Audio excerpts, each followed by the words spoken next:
Hello, everybody, and welcome to the Tardis Zone Talks.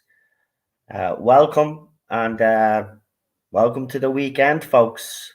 Very interesting weekend coming up, but we got some sad news in the Doctor Who fandom.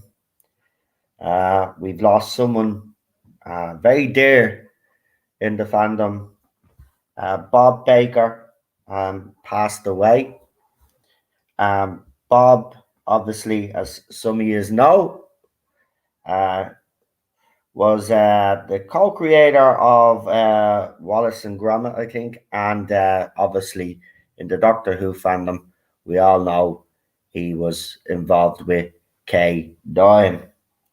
The K9 official account wrote this: "Dear friends, it is with great sadness that we announce the death of our dear friend and business partner, the iconic Bob Baker." Now we have a statement here, which obviously I think this is either from the family or I don't know who it's from, but I'll read it all. "It is with great sadness that we inform you of the death of Bob Baker. Bob was a prolific film and television writer. Alongside his late writing partner, Dave Martin, they were stalwarts of children's television in the 1970s with a well-earned reputation for the bizarre and spine-tingling adventure. They wrote many of what have become to be regarded by fans worldwide as true classic BBC TV Doctor Who stories, creating..." Hold on, because it's very small, so I'm struggling here. "Creating many well-remembered enemies for the Time Lord during the John Pertwee and Tom Baker years, and created that much-loved robot dog companion, K9. Together, Bob and Dave wrote cult TV shows Sky and The King of the Castle for HTV, and also went on to pen the smash hits children's TV show Into the Labyrinth, a series that many agree led the way for children's TV to become edgy.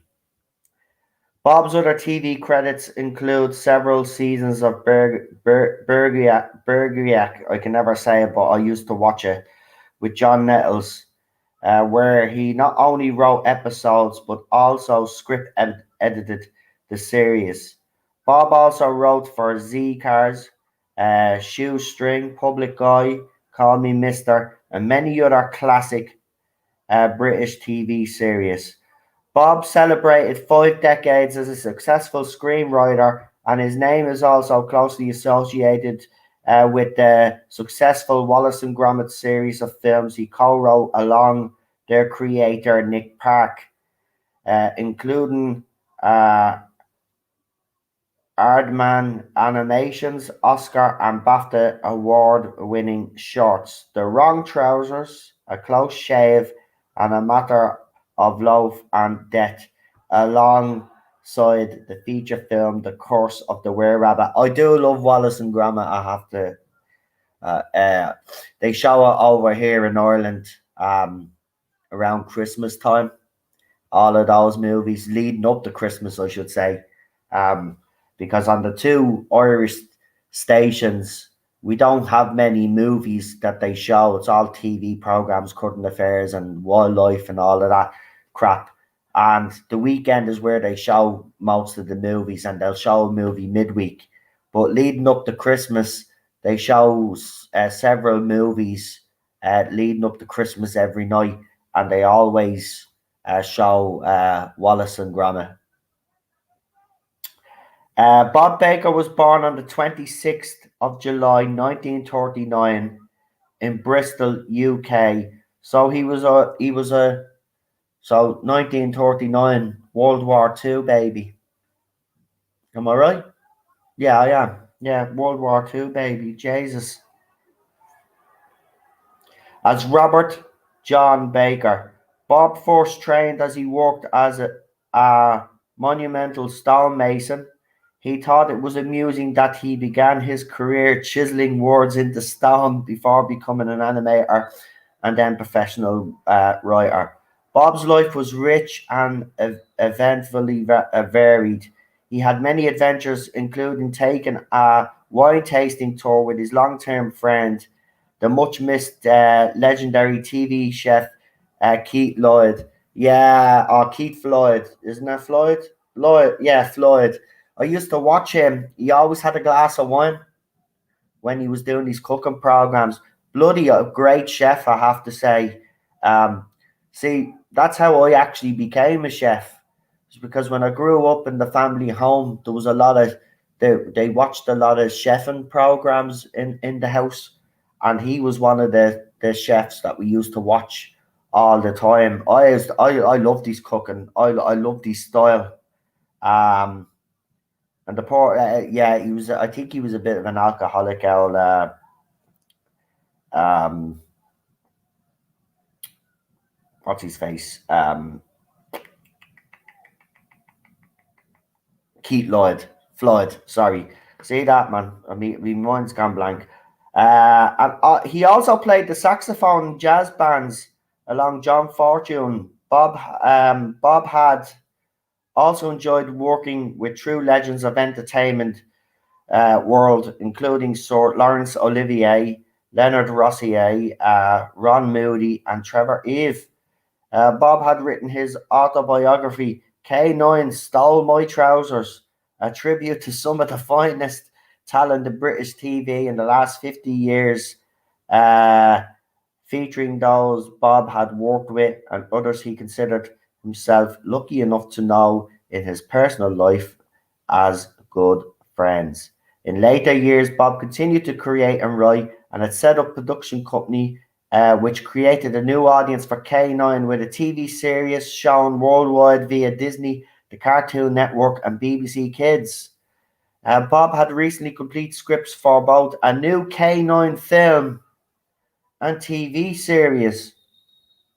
Oh, so the TV series and film that I spoke about is actually gonna happen. Wow, that was years ago when I spoke about that, and I think they ran into some trouble. I don't know what it was. I thought it was going to be cancelled. They have to release that now. They'll have to release that. They'll have to release them now. I think everybody will definitely want to see those two, especially a K9 movie. Who doesn't want to see a K9 movie?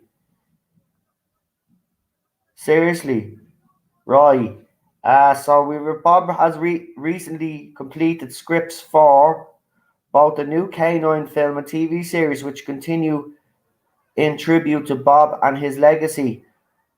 Bob is survived by his beloved wife of 30 years, Marie, his sons, Martin and Andy, his daughters, Kathy, Laura, Sarah, Rachel, Joanna, and Claire, and his grandchildren, Holly, Amy, Ivan, Archie, Freddie, Ellie Mae, and B. Oh, they're all lovely names. But there you go. Bob Baker, 1939 to 2021. May you rest in peace. Thank you for the memories. Thank you for K9. Thank you for Wallace and Gromit and all the other things that you've done. And also, thank you for putting smiles on people's faces, because that's exactly what you did. Sad day for the Doctor Who fandom, of course. It's just, yeah, it's terrible. It's terrible. Thoughts and prayers go out to him, to his family, his grandchildren, everybody that knew him. Yeah. So I thought I'd let you know about that. Of course, a lot of you would have known already, but just in case, um, I thought it'd be nice to start off and mention such a legend, especially with Doctor Who fans.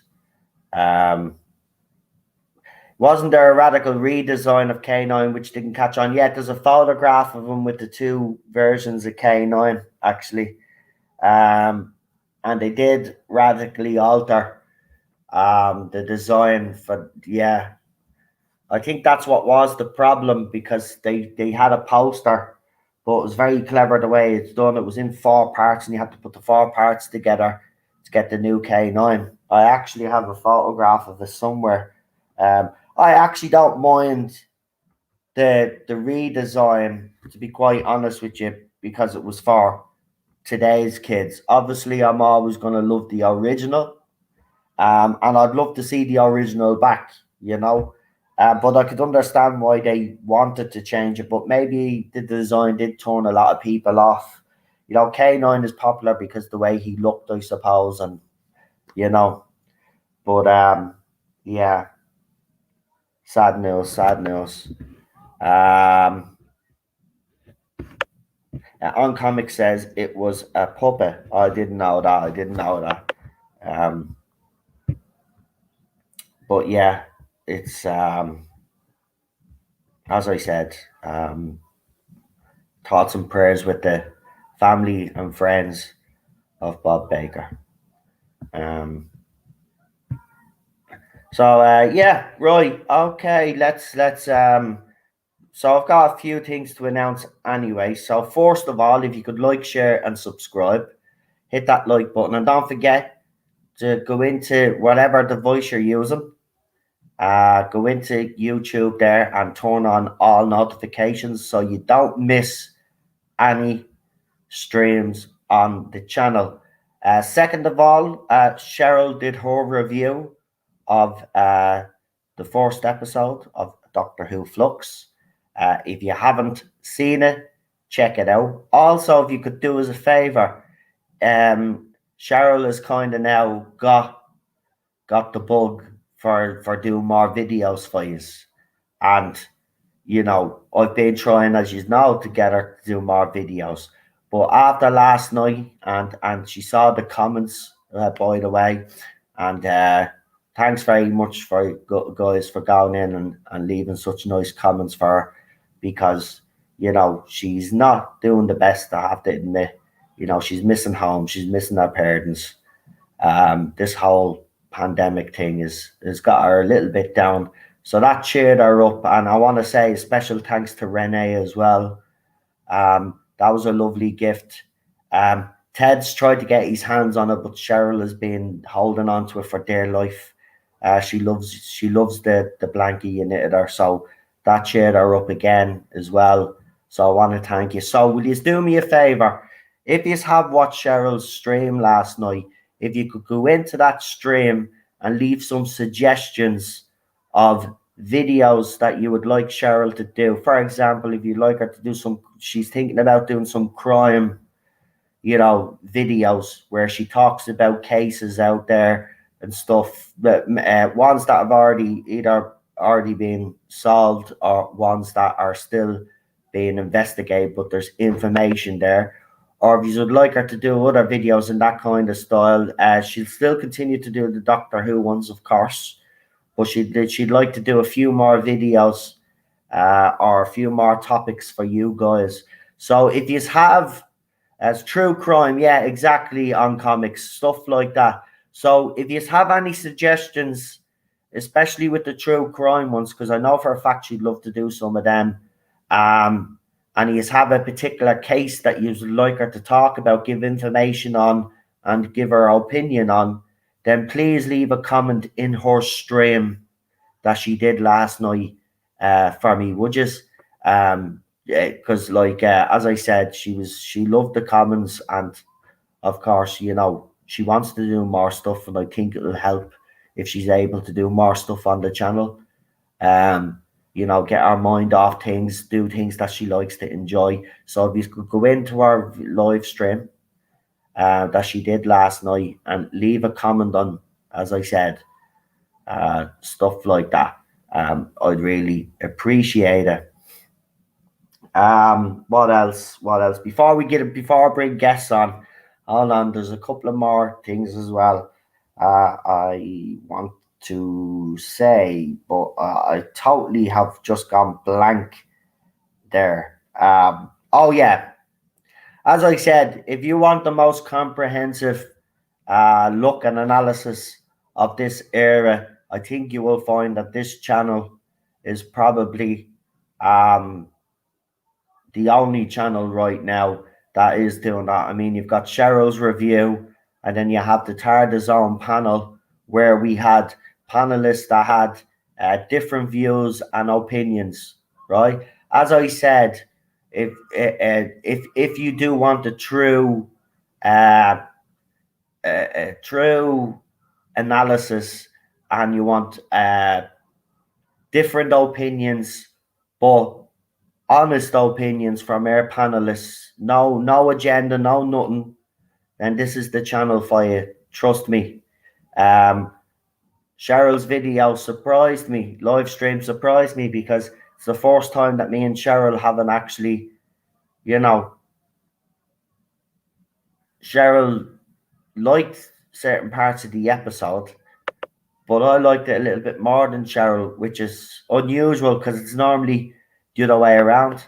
But as I said, we have different panelists on that had different opinions as well. So as I said, you will get an honest appraisal of Doctor Who Flux on this channel. So subscribe, as I said, like and share. Go to whatever device you're using, whether it's a laptop, Chromebook, tablet, phone, whatever. Go into your YouTube app, turn on those notifications so you don't miss a video. We'll review it every step of the way. And remember, we have a Tardis Zone Talks midweek as well, where we bring people on that haven't been on the panel to give their opinion on what they thought the episode as well. So we're even getting more fan opinion. We're trying to get as many of you on as much as we can, because I think it's important to get varied and people's opinions, as many opinions as we can. And just one final thing. So, we've had a long journey on this channel, and we've had our ups and downs. And last year we got derailed big time when a magazine came after me because of certain fans out there that just didn't like what I was doing. So they alerted the magazine. I got accused of plagiarism. I won me appeal, by the way, and I showed everybody that I won me appeal, so these people wouldn't be saying this, that, and the other. But I won me appeal anyway. They did derail the channel, I'm not gonna lie. Everything just stalled for a while, and I was seriously worried about the channel. And as you know, as I said a few months back, I was gonna pack it all in. But I'm glad I didn't. I'm glad I stuck with it. Because we've reached the landmark on the channel.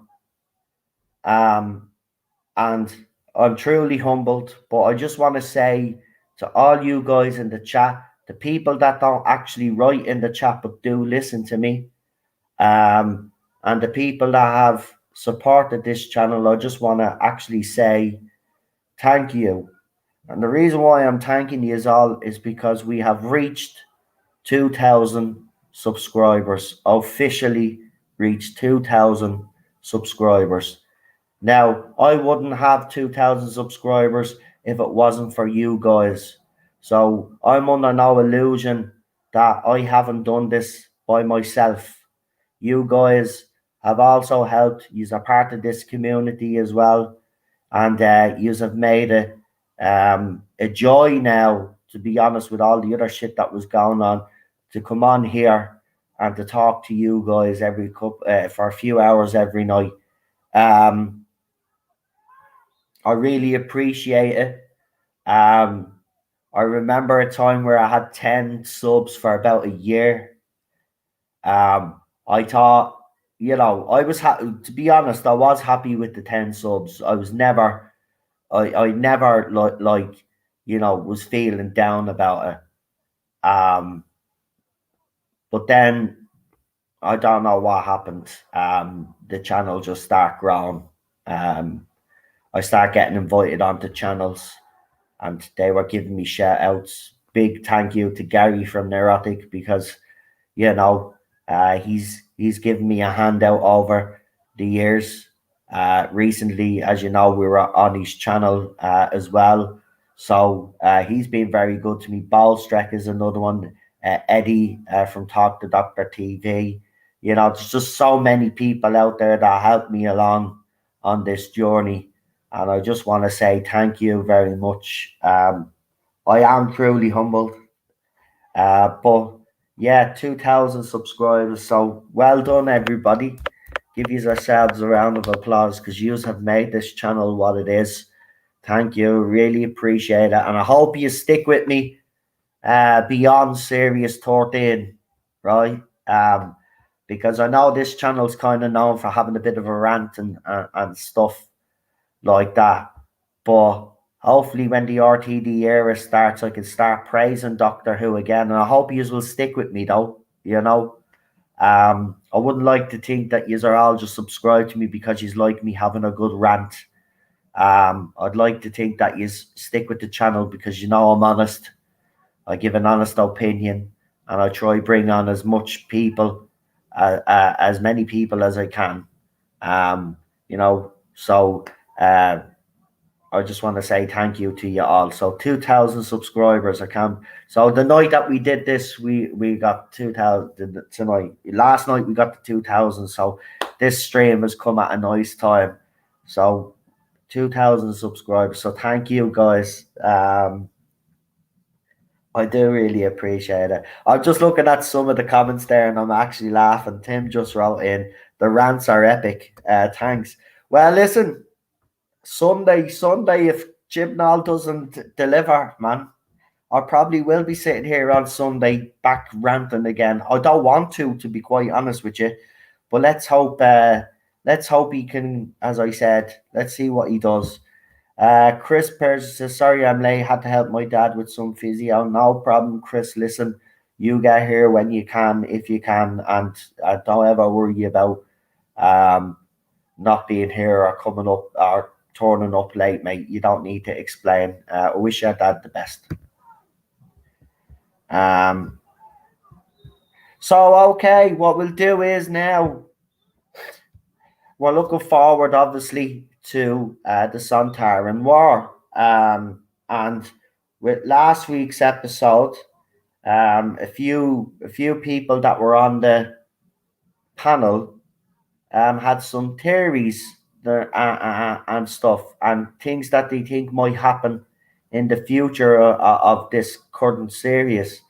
So that's what we're going to do tonight. So if people would like to come on and discuss, if they have a little theory of what they think certain characters are and what they would like to see going forward as well, then send me a message now, you guys, or let me know in the chat there now, because I'm looking at the chat right now. I'm just going to read out this super chat. But if you want to come on, let me know in the chat right now, and I will send you an email. Chris Persia, our head mod, 5 Canadian super chat says, congratulations, Noel. You worked hard to get to 2,000 subscribers. Here's the 2,000 more. Cheers. Jesus. One thing I will say, thank you. It means a lot that people actually know that I don't half-arse it on this channel, that I do put a lot of effort in. And, several people have said that to me, and it does make me feel good, because I honestly do love coming on now. I would stream every night if I could. But obviously I'm a married man, so I can't stream every night. But But I would. I love doing this, and you know, let's hope it continues. Listen, as I said, you know, we were getting near that 2,000 mark for months now. And I said, once I got there, I'd be happy. And I'm going to just say it now. If 2,000 subscribers is all I end up with, I'm a happy man. I'm a happy man. We got a nice little community here anyway. And, you know, what you call it, everybody is happy. So that's the main thing. That's the main thing.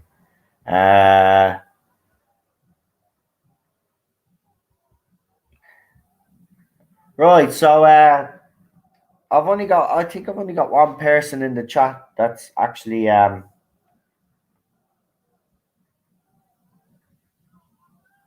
no, there's so the local team is actually the Irish League. So I live in an apartment block that overlooks a football stadium. So they're playing tonight. So if you hear cheering or you hear the chants that you can hear in the background, it's because there's a live football game. It's actually being televised on Irish TV because all the cameras are out there. It's weird. So yeah, that's what you're hearing in the background.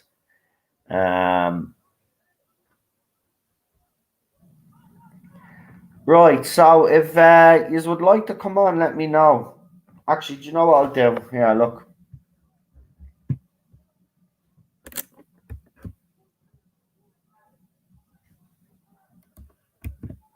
Oh, for feck's sake. Always happens. Right, let's try that again. Again.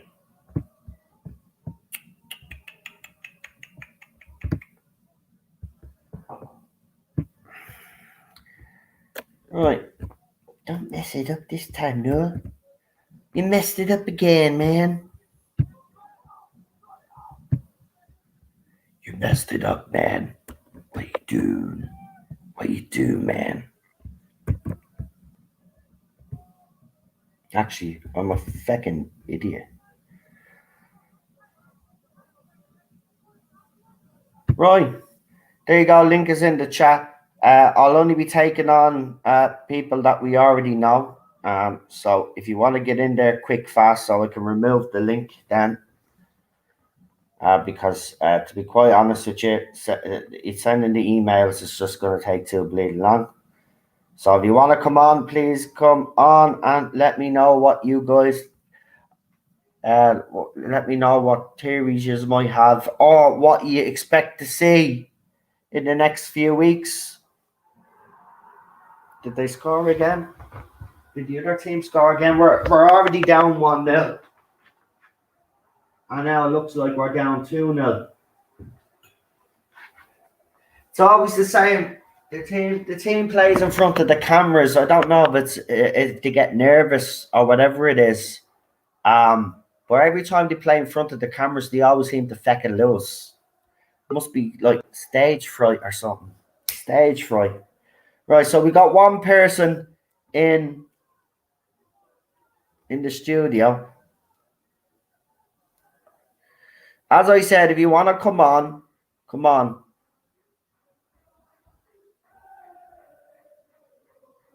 Remember, the Tardis Zone talks. This stream doesn't work unless we have people coming on.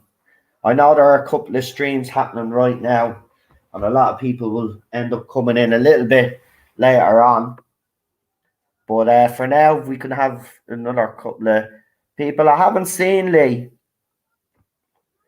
I don't know where Lee is. He's probably asleep. But if he turns up, yeah, he's more than welcome to come on. Right, that's right. We got another one. Take a vid of the football, Noel. You what during a live stream? All right, hold on then, Jesus. And then where am I going to put it? I don't know where I'm going to put it though, because I won't be able to. I will. Hold on. All right. You just want to see the match? Okay. Right, hold on. Right. Hold on. Now I'm just going to film it for about 20 seconds, because like I don't want people thinking I'm a weirdo.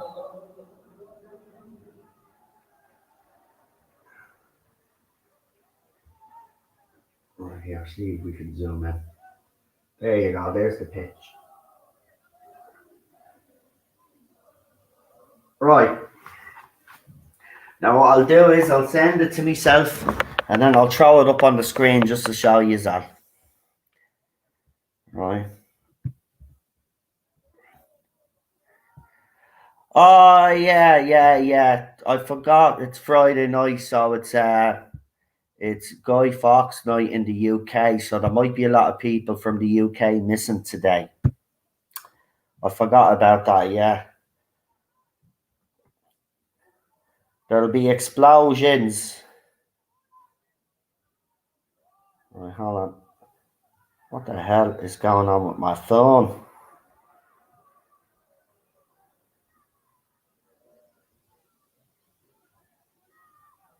You are not Noel. What? What does that even mean? I am not Noel. Of course I'm Noel. I'm Noel.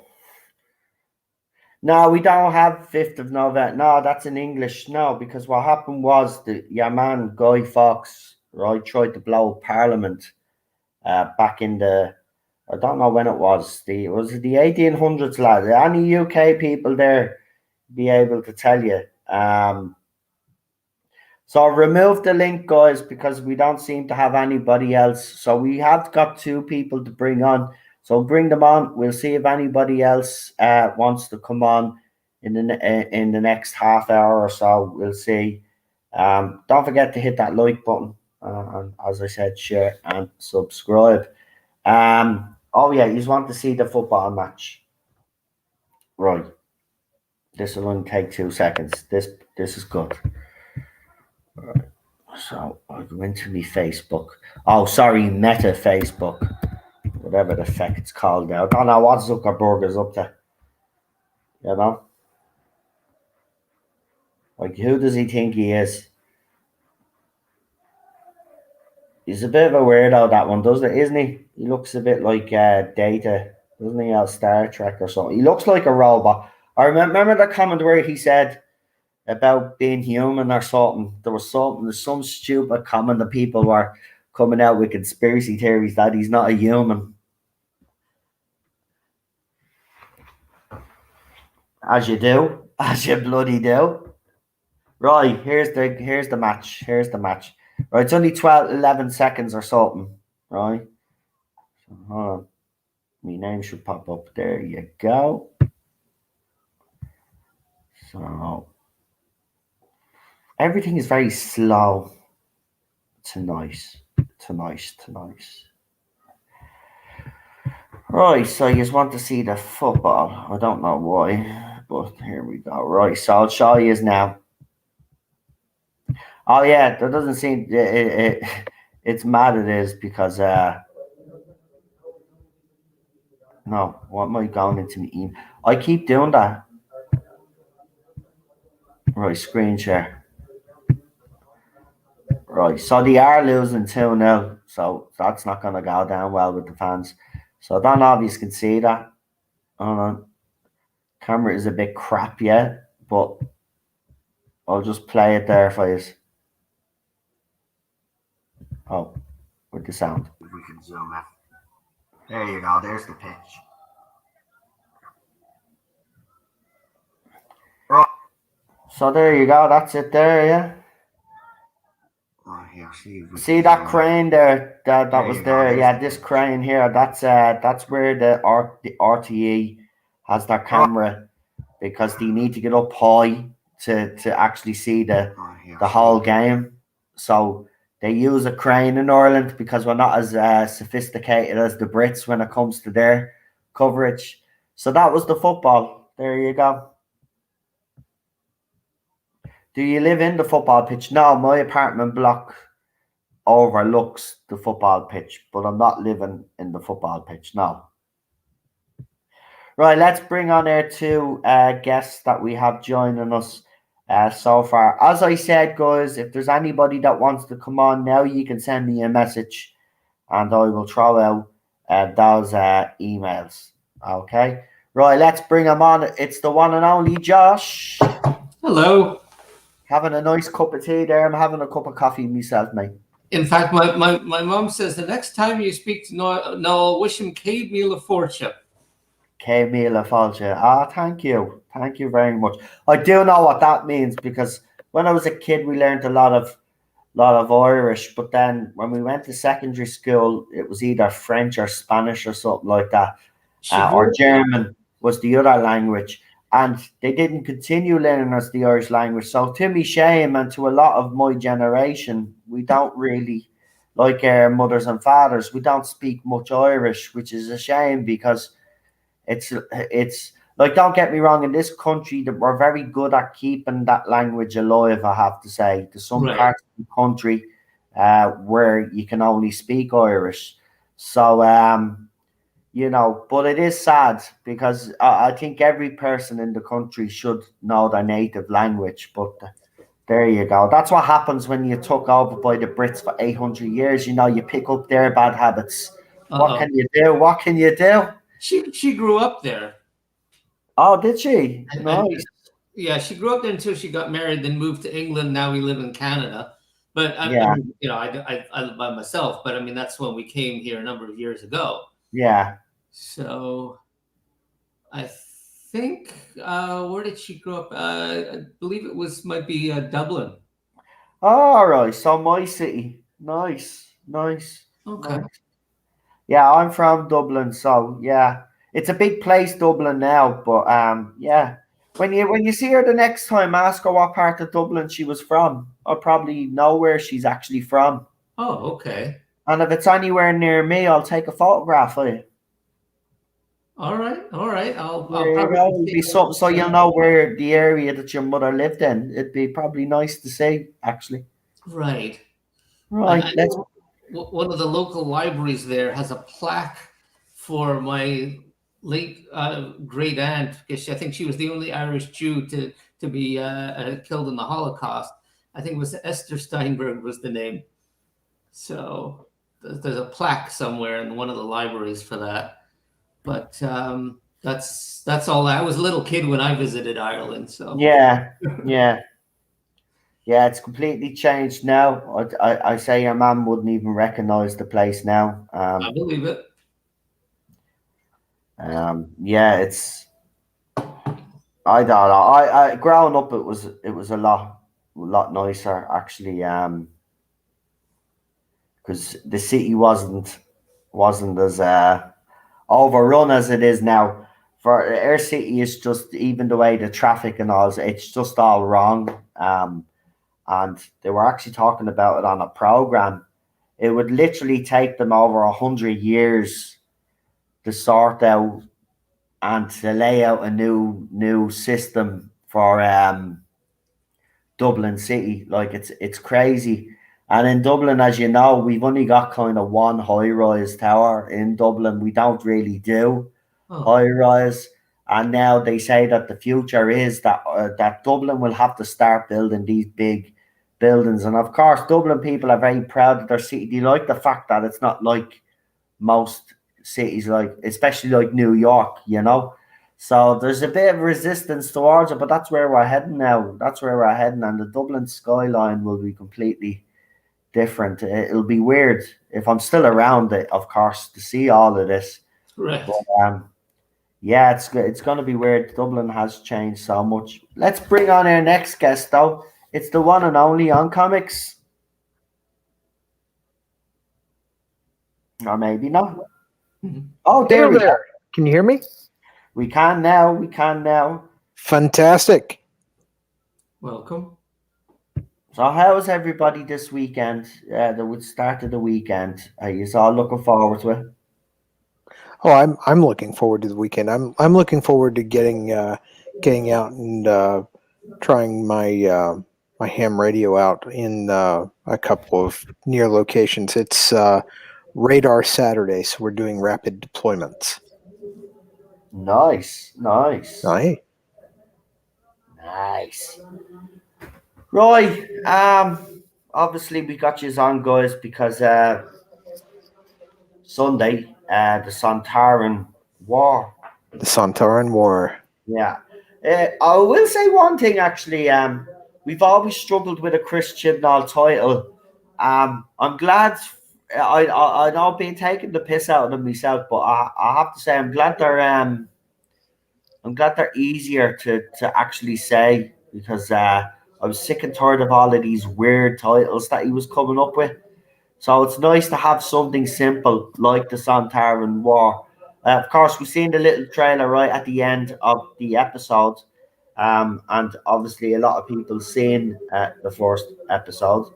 So with that said, guys, there was a lot of stuff that went on in the first episode, and you know, I think I'll ask the first question I'll ask is this: what, after watching the first episode, what would your expectations be for the next one? And also, what would you like to see in the second episode now that we've been introduced to certain characters? So what would be acceptable to you that yes, he's getting better here.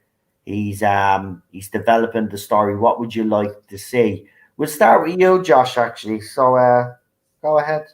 Well, I have to confess, I didn't actually watch it, so I did see the review of it on Nerdrotic's channel, as well as who does the ratings. He made one comment that near the end of his video that really resonated, that I wanted your thoughts on, but that when RTD comes on, and he said as much as he's looking forward to it, he did say that he intends to respect the timeless children, and as said, if that happens, I'm done. So and we all know right. He's heels versus babyface, and he gives quality reviews as well as the ratings, and when there was an article about the show mentioning, oh, the ratings will be bad, but that's to be expected because it's Halloween and people will be out trick-or-treating. But the problem is when you have a show that's, oh, this is part 2, part 3, you missed the first one, you're less likely to gain traction and gain more people than if it was a brand new episode and and you didn't miss anything. So that's a good point. It is what it is, and I think the damage of the timeless children, it's still being felt. So I think so. I think the first episode is just a novelty of being away for so long, but the ratings, I don't know. I just maybe can't even comment because I didn't watch it, but all the magic is gone for me. I can't wrap my head around Jodie being the Doctor. It's just not working for me. Right. I'll answer your question. First of all, actually, this RTD thing has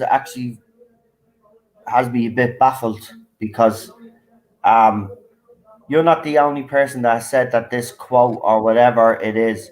Is this an actual quote from RTD, or is this an interview with someone that's working for the BBC that said this thing that he's going to respect the timeless children? Because I haven't seen that quote, and I've been trying to find this quote. So I haven't seen this quote anywhere from RTD at all. Is it a quote from RTD or is it someone else? See, that this is the thing, nobody's given context. I don't know. I got it from Az. If you check out his ratings video on the most recent episode of Doctor Who, he mentions that near from halfway through till the end. It's only about 12 minutes long, but it's the point is well taken. So it's but I haven't seen such a quote. Yeah. So the thing about it is, if I haven't seen a quote from RTD, then he didn't say it. Okay, so I can't comment. Yeah. And the thing about it is, as well, is what I would say, and I'm not saying, look, if Yaz has the quote, that's fine, throw it up, but I haven't seen it. That's the thing. That's all I'm just saying. I'm not saying that he hasn't said that. But for what we've been told and the interviews that we've actually seen with Piers Wenger, and I don't really take him too seriously, but he said that RTD has his own vision for the show. his own vision for the show.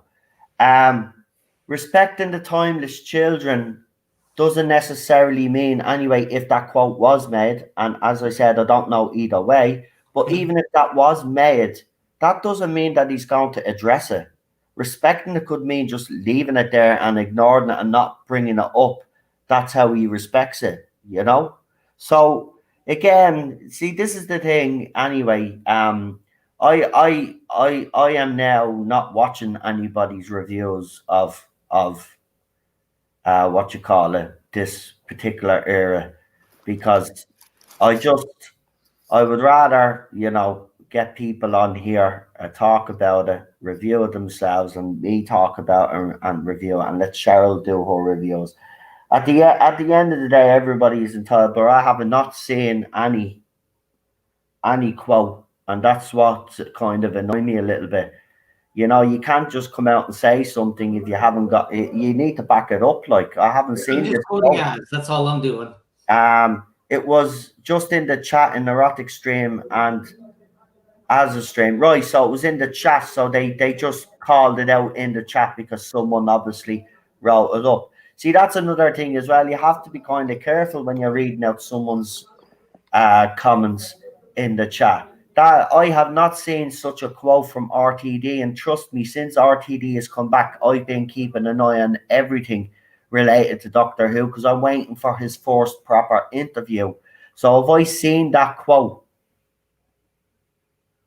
right, I would have put it up and alerted everybody and highlighted it to everybody because I believe fans would deserve to know if he is going to either respect this or continue it or whatever. They would have the right to know.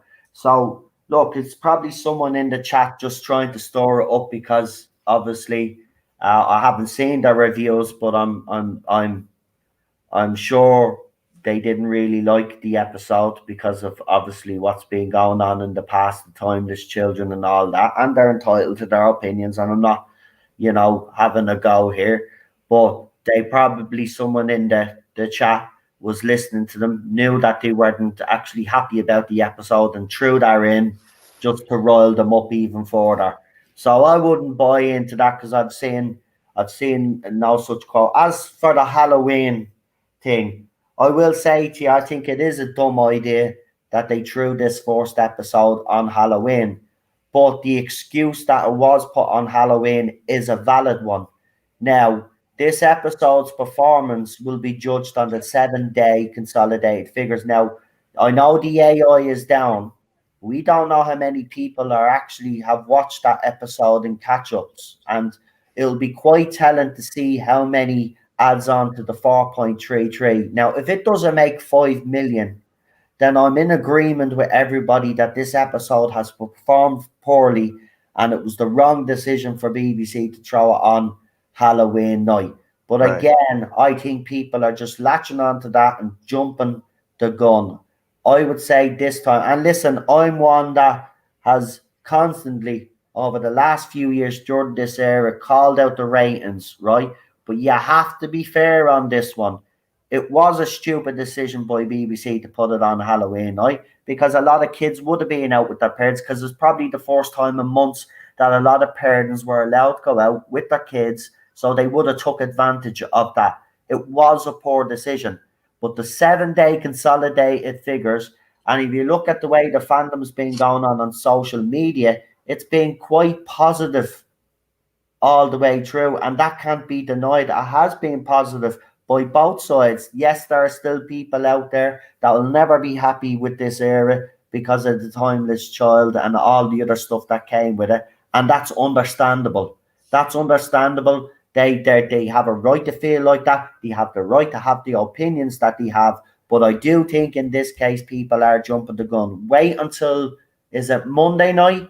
Monday tomorrow? Monday Monday morning is when we'll find out how good or bad this episode actually performed. But they have kind of hindered themselves now because you are right. If a lot of people did miss the first episode and they haven't watched it on catch up yet, by the time Sunday comes, they probably won't tune in. You're right.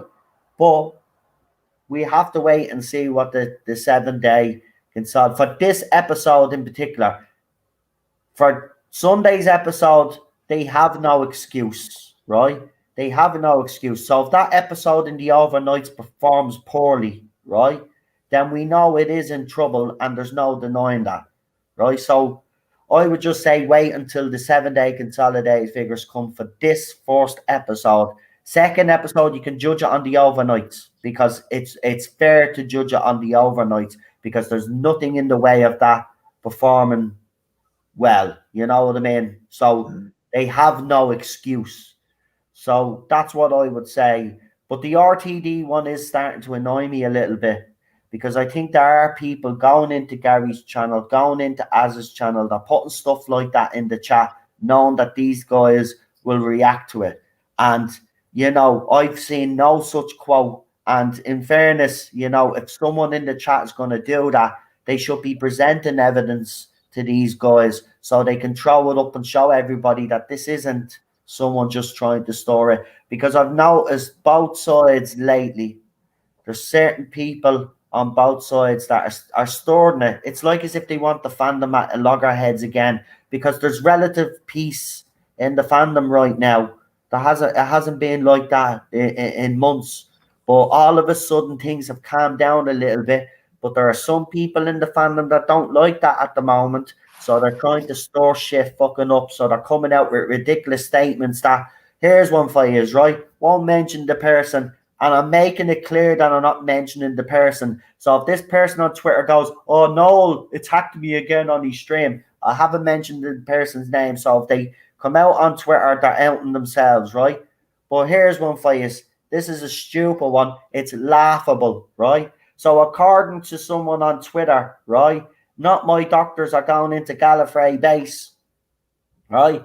And they're trying to say, they're going around with a rumor that apparently the animated that there won't be any more animations made because the AI for the latest episode was so bad that they decided to pull the plug on future animations, right? Number one, animations have nothing to do with the current era of Doctor Who.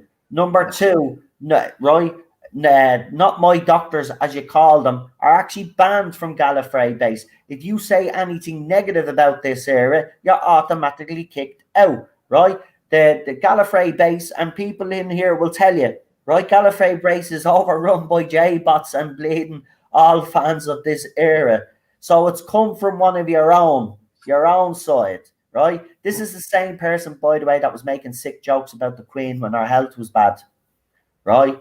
So this person is actually giving out now because I've called them out. Apparently, I'm harassing them. No, I'm not. I told you already. If you're going to come out with stupid statements and make stupid, ridiculous shit stored in comments, I'm going to call you out. No person exists called a Not My Doctor. It's a hashtag that people used to use. This is not a secret group that's out there, right? I don't know where you're getting that from. And as I said, right, Gallifrey base is overrun by these people. This is the very same platform that was rape shaming my wife and having a go at me and others in this fandom, right? It's overrun by you lot, right? So don't be saying it's us, because no person on this side of the fandom would make an uneducated, stupid, dumb comment like that, because they know they're well informed by several channels out there how this all works, and they even know themselves because they've done research, right? That's the difference between your side and our so-called side, is that we actually do the research, right? And there is no correlation and no connection between the animations and the fucking current era of Doctor Bloody Who, right? It's such a dumb statement to make, right? So I will call that crap out, because you're trying to store crap, and this is what I'm talking about, Josh. There are people on both sides trying to store it because the fandom is relatively quiet now, and they don't want that, and they want to cause a Twitter war or social media war, and it's not going to happen again, right? These people, you need to understand, right? This is finished now. This era is going to end. You will have nothing to grab onto or hold onto anymore. So just give it up, right? Leave the fandom alone. It's relatively quiet now. People can actually leave their comments in peace without being attacked. Yes, it's still happening in certain parts, but it's not as bad as it was these last 5 bloody years. So leave it out. Leave it bloody out, because if you keep it up, I'll keep calling you out until you stop. That's the way it's going to go. I said I was going to do that. You kept it up. And you're starting shit with Eddie, trying to get him into trouble, screenshotting his tweets, putting them up, trying to make it out that Eddie is saying this when he's not. Right? So shut it. Practice what you preach. Right? I won't be coming after you if you shut up with your stupid comments and going after people I know because you have a problem with them because they didn't like this era of Doctor Who.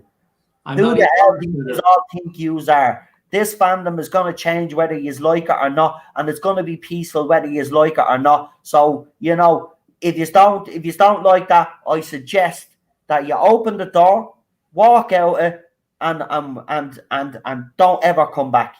Right? You aren't welcome in this fandom anymore. And how dare you as well criticize people from our side of the so-called argument that actually enjoyed the first episode, saying you don't deserve redemption. Yous are still sexist, bigots, homophobes, transphobes, or racists and all of this crap. Right? Just shut your mouth. Just shut up, right? All of those old labels and tags, you know, it's gotten old now. It's gotten old now. You don't have any more power in the fandom. Realise that. Our day is done. So don't let the door hit you on the way out. Bye-bye. See you later, because we look forward to the future, and hopefully RTD can give us something that we can all get behind, and so the people, toxic fans like you, then will be gone, because you won't stick around. You will never stick around because you ain't fans of this show. You have never been fans of this show, and you are an absolute disgrace to this fandom and to the reputation of this show. You ought to be ashamed of yourselves, every single one of you. And there's our fucking rant. Thank you, Noel. I knew we could get a rant out of you. Just a quick couple of points. Michael Q says that the title of the next episode is actually War of the Sontarans, and that possibly changes the focus of what we saw in the trailer. And as far as the RTD quote, I think he probably has to say something to that effect at this point before he does get that first interview. Actually, do you want to know what I've noticed about this season, actually? Go ahead. So we know the synopsis to this episode that's coming up, but they've also dropped the synopsis of both of the next two as well. What are they? Do you have them? I think the other one's called, is it Once Upon a Time or something like that? And then the next one is the Weeping Angels one. Hold on, I have it. Someone sent it to me. So I'll show you now. It was actually Marty. Fair play to him. He keeps alerting me when because obviously he's counting down the days that RTD comes back. I think I remember you mentioning that. Once Upon a Time is chapter 3. Yeah. And then chapter 4 is called Village of the Angels. So does that make the Cyberman episode the fourth one? Well, no, the fourth one, chapter 4, is the Weeping Angel one. So I'm sorry. So chapter 5 or chapter 6 is obviously gotcha. Could be Once Upon a Time. There it is there, and as I said, the Village of the Angels. I'm looking forward to the Weeping Angel story. Well, hopefully I haven't lost interest by the time we get to the Weeping Angel story. So this is why I'm praying that Chris Chibnall keeps me interested, because I want to get to that, because I do like the Weeping Angels. As I said, under Moffat, even though he did create them, they did end up being ruined, and I want to see, can they be redeemed?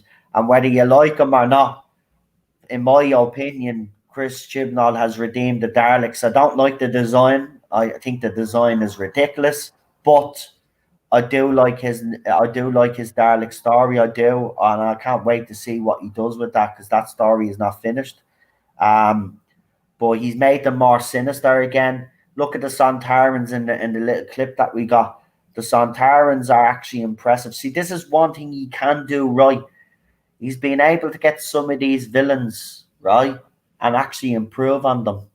Yeah, So, I think that he's done a good job in the Sontarans. Just it looks like he's taken Styre and Lynx and brought both of those. It was still the same guy in the suit at that time, but brought both of those characters out and used that to define the Sontaran race. And that would be the big win for that episode if they really capture a Time Warrior type Sontaran and a Sontaran experiment type Sontaran, doing the thing they love to do most, and that's just fight. yeah. Have we ever heard of them fighting someone other than Rutans? No, I don't think so. I don't think so either. Jellyfish. Huh. Space jellyfish. Mm-hmm.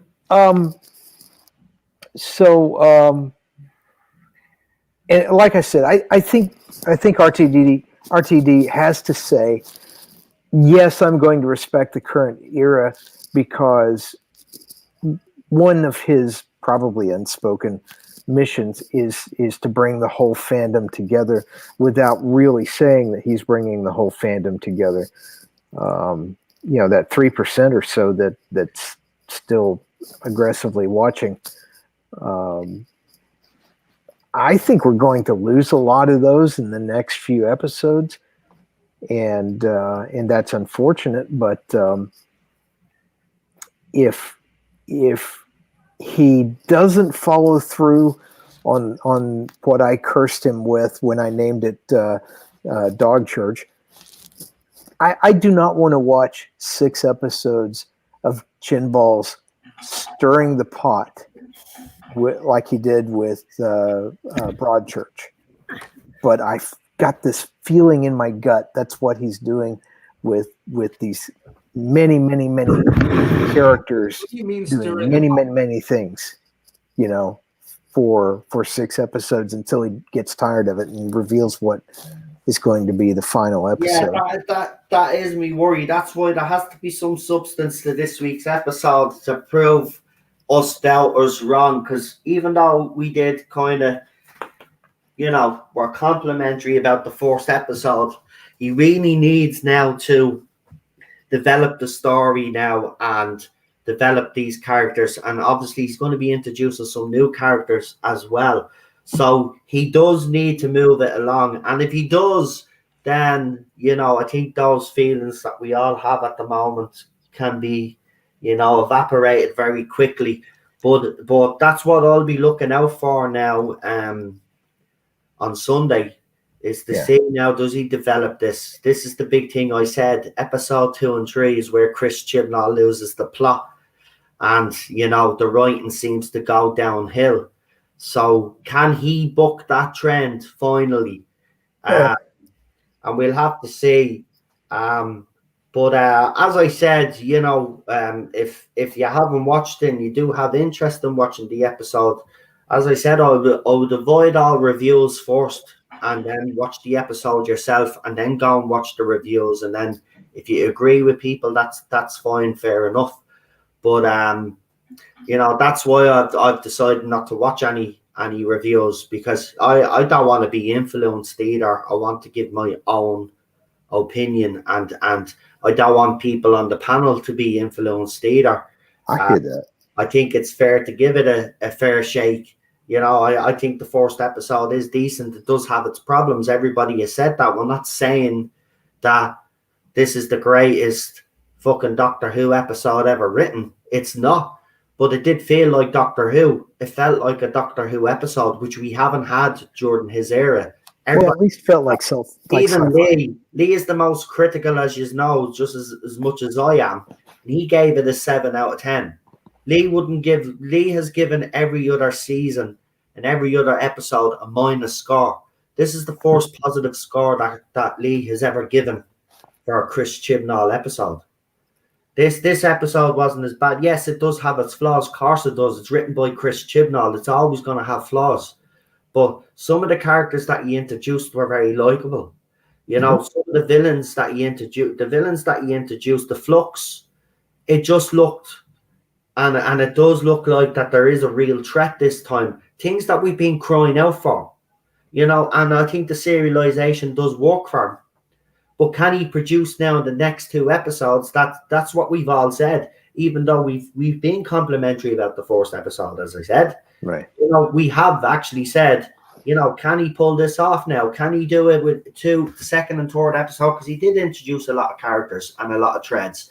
Now he has to start explaining it straight away. This is something that you can't leave to the last 2. And I agree with you on comics. This is something that you can't leave to the last 2 episodes or drag out during these specials, because that will be the wrong thing to do. You know, fans will quickly, the ones that have actually, that he's not won over, but are willing to keep going and watching this to see where it goes, he could lose them by Sunday. That includes me. I could lose all interest then. He has to produce now the second and third episode. If he doesn't, then it's dead in the water anyway. We know that. RTD's coming back to try rescue the thing anyway, but this puts the show in an even worse position. So, you know, fingers crossed. As I said, I want them to succeed because I want RTD to take over with the show in a better place. Obviously, it's still going to be in a worse place because it's not going to be, you know, it's this era hasn't been up to the standard. But if he can actually regain some of the luster, respectability or whatever, then there's a chance that RTD will have an easier job. And that's why I want this to succeed. That's the only reason. But he has given us something interesting. Jodie Whittaker's comments, and I gave her credit where credit is due, when she said that this would pique fans' interest. She was right for once, because there's interesting stuff in there. Now, the first 5 minutes, right, you have to ignore, because I watched it again, and I do agree. That whole scene, and then when the pole breaks off and it looks like they're on 2 witches' brooms. Yes. Like that whole CGI there was absolutely disgraceful. But after that scene, right, and the CGI that he had after that was top notch. The visuals were top notch. Nobody can deny that. And as I said, he had some interesting villains in there. He introduced Dan, which everybody loves now, right? Who is Claire? Exactly, Raymond. There's so many questions now. And Jodie was right again. She said you would have loads of questions. Well, she's right yet again, because there is now. We want to see now in episode 2 and 3. Can he deliver? I don't know. That's the thing. Can he deliver? So, based on the preview, I wanted to throw something at both you, Noel, and Josh. Did you guys see the same thing I saw with the character, the woman with the bad makeup and the bad wig? Is that a Sontaran in that dress? I don't know. I don't. No. Oh, in the next episode. Yeah. No, I think she's from what I've heard, she's like a Florence Nightingale type of character. So it's a historical. So I think she's a real life. Okay. Not a real life person. But this is another thing that worries me, and I'm just going to throw that out there because I forgot to actually mention this. Remember, Chris Chibnall does very badly with historicals. Now, the other side of the fandom will say he's done a great job, but we obviously haven't liked what he's done with historicals. And next week one is going to be a historical episode. I'll ask you guys in the chat, does that worry you? Because obviously, for people that have watched, does it worry you that Chris Chibnall's doing another historical, considering his recent history with historicals? And I'll ask you guys on the panel the same thing. Are you worried? Are you watching anyway, Josh? Are you going to be watching any of this series? Are you going to give it a go, even though you've heard reviews? And you've had 2 seasons. I mean, how much do I have to invest? I started at the beginning. I did watch the first few episodes, and then it came, and I wasn't impressed. And then it came to Rosa, and it's like, oh, forget it. I can't do this anymore. So like Rosa, the way it was, like almost all of the first season, or her first season, the villains were just like, racist white guys, and that was it. And I just it's the entire essence and the fabric of the show is so different. If you look at the classic show, it never had to deal with sexuality, never had to deal with checking boxes. It was just a fun adventure from a smart guy traveling around the universe, righting wrongs, doing things. It was there was a magic there. You could see it from the. I started the late Pertwee era. I mean, most of the Tom Baker era, and the shows were well written. I mean, Terrence Dicks, who did a lot of the writing, was just unbelievable. That the plots don't have to be complex. One of my favorite storylines of all time is the one that introduced the third Doctor, the Spearhead from Space, and it talks about the invasion and how they did it slowly, and it was much scarier than how they introduced the ninth Doctor with the same villain. Because I thought his first episode was a little bit campy and more comical, and they introduced the fake Mickey, and who turns out in real life to be more scary after all.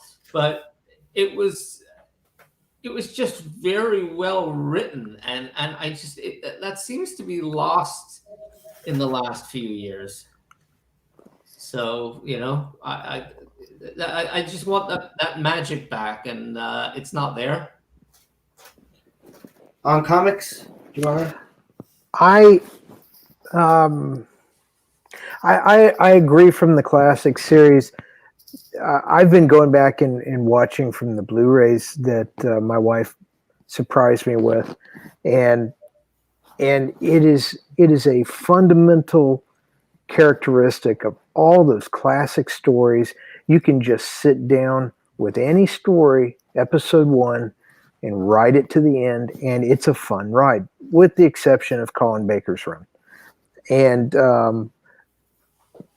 I don't know why they can't see or choose not to see that that's something that they have given up.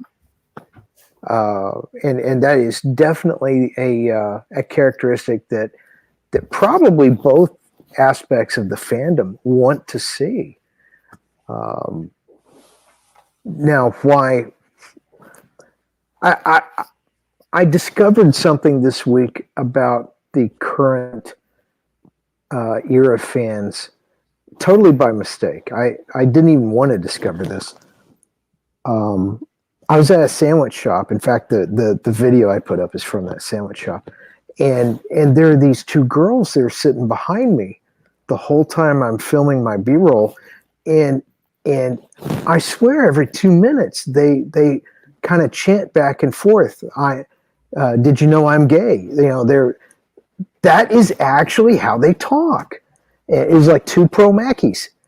And maybe that's why us older folks don't understand them. We don't need to announce to the world what we don't need to be showing to the world. Is that why exposition is so bad now, that the children who go for it just absolutely have rolled off the cliff with in terms of their own sexuality and things that we don't talk about to other people. We have other things to do. We have lives, jobs, and so, etc. What do you think, Josh? Yeah, it's different, but you know what? The newer series classics still adapted. There was certainly through the magic of the RTD series, and that went into the Moffat series. Oh, and for sure. It did lose it at the last season of Capaldi, because this first two I really enjoyed, and the third one I just saw it just getting political and kind of silly. Mm-hmm. But like I mean, one of my favorite Capaldi's portrayal of the Doctor is brilliant. I loved even when what gets funny. I loved it. The one, the caretaker, when he's going undercover as himself. I thought that was so well written. It was so funny. That was hilarious. Or one of my absolute favorites of all Doctor Who is the one, the Mummy on the Orient Express. That was just, I was gobsmacked by how well that was done.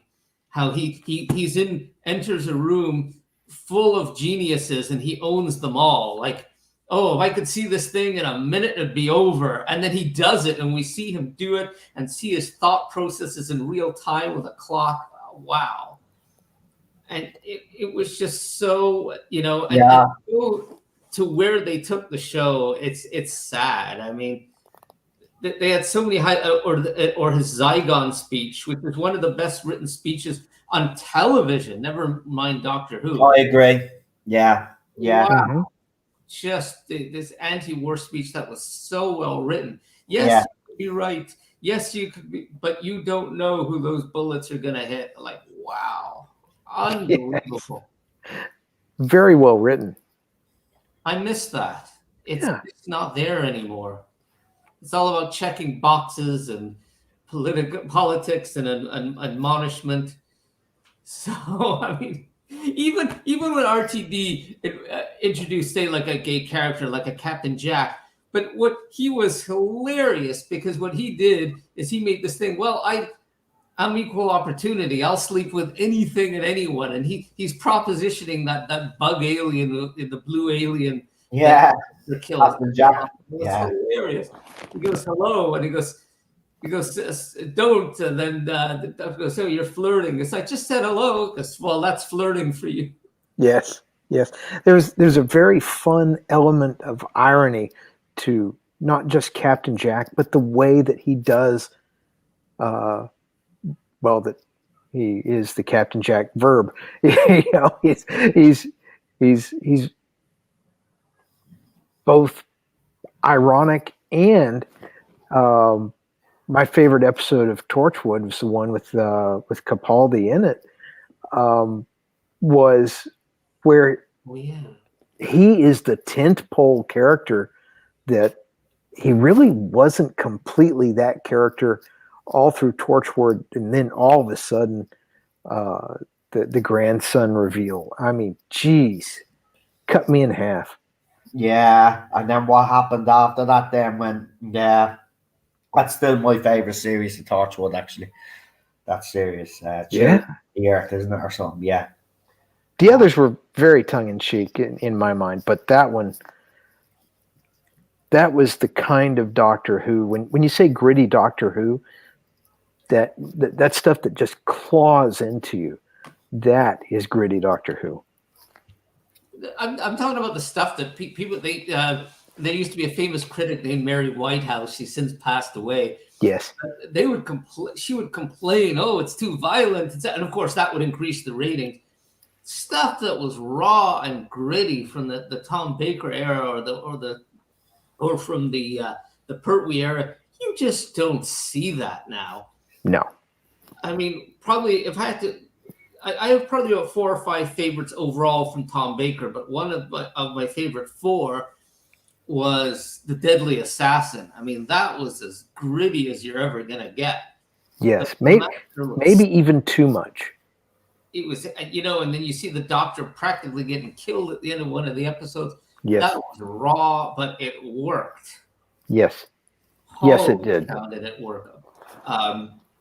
Pyramids of Mars was another that had the fear factor, and it's Seeds of Doom.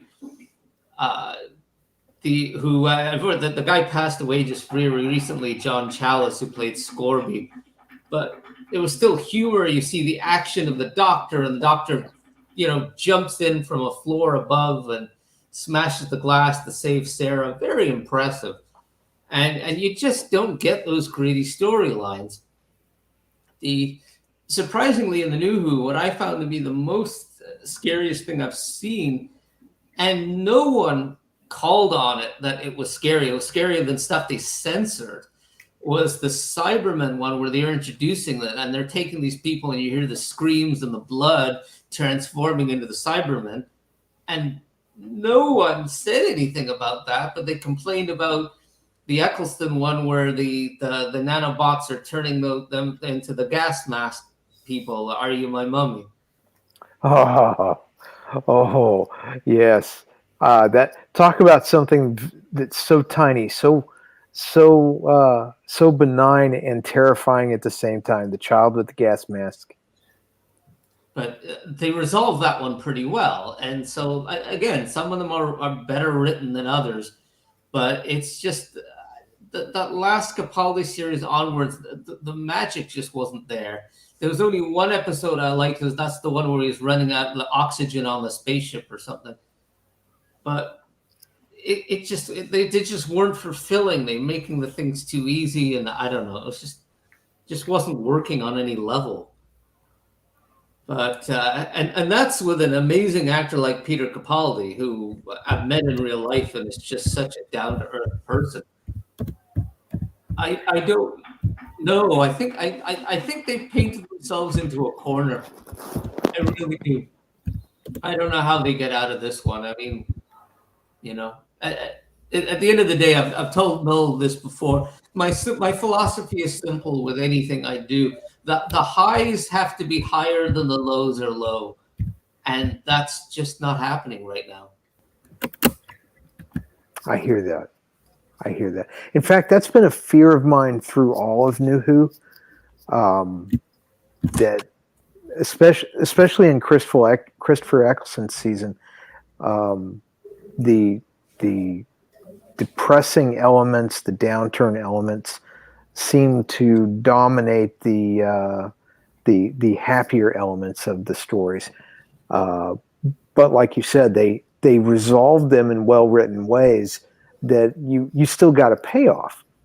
I don't think I've been getting invested in the show since early in Capaldi's run. The show was not written as well for the payoff, and increasingly so until now. So here we are with episode 1 of The Flux. Yeah, we're kind of writing a check on credit. Where is the payoff going to come from? Yeah. I think he's using the spaghetti attempt. Throw enough spaghetti on the wall, some of it will stick. Yeah. Oh, let's get all the monsters together, have one big fest. I don't know, though. That's the thing. I was thinking like you as well before this started. And I'm sorry, but he surprised us all. That first episode was decent, and look, Yes, it's not up to the standard that we all would like it to be. But this is the best you're going to get from Chris Chibnall. But the thing about it is now, can he actually improve on what he gave us the first week? This is what I'm saying. I wouldn't be listening to reviews out there until you've seen the episode yourself, because if you just rely solely on reviews, and if people are being negative in those reviews, well, then you're not going to get a true representation of what was actually on the screen, because we had people on the panel that agreed and disagreed with some points that were made here. But the fact of the matter is that we're all in agreement. This was a huge improvement on what he gave us. This is probably the best thing that Chris Chibnall has written for Doctor Who, period.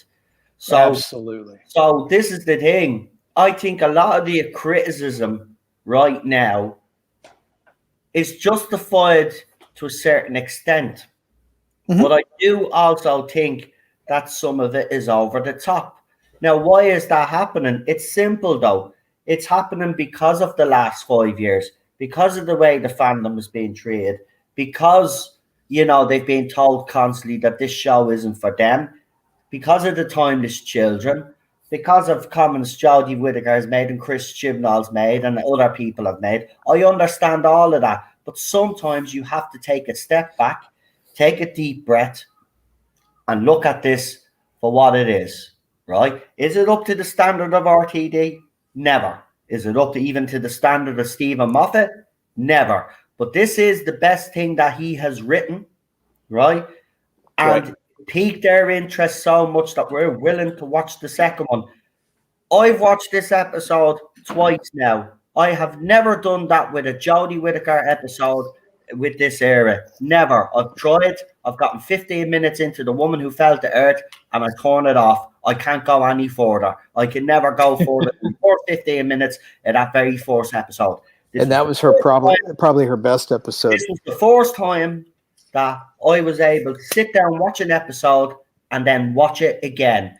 And Jodie Whittaker as well was toned down. She wasn't as goofy as she always has been. There's actually a real threat there, right? See, these are the things that some of these reviewers will probably leave out because they'll just focus on the characters, focus on certain characters that were there, call them check boxes and all of this. There's more to those characters, right? Well, no, that's one thing that he could actually benefit.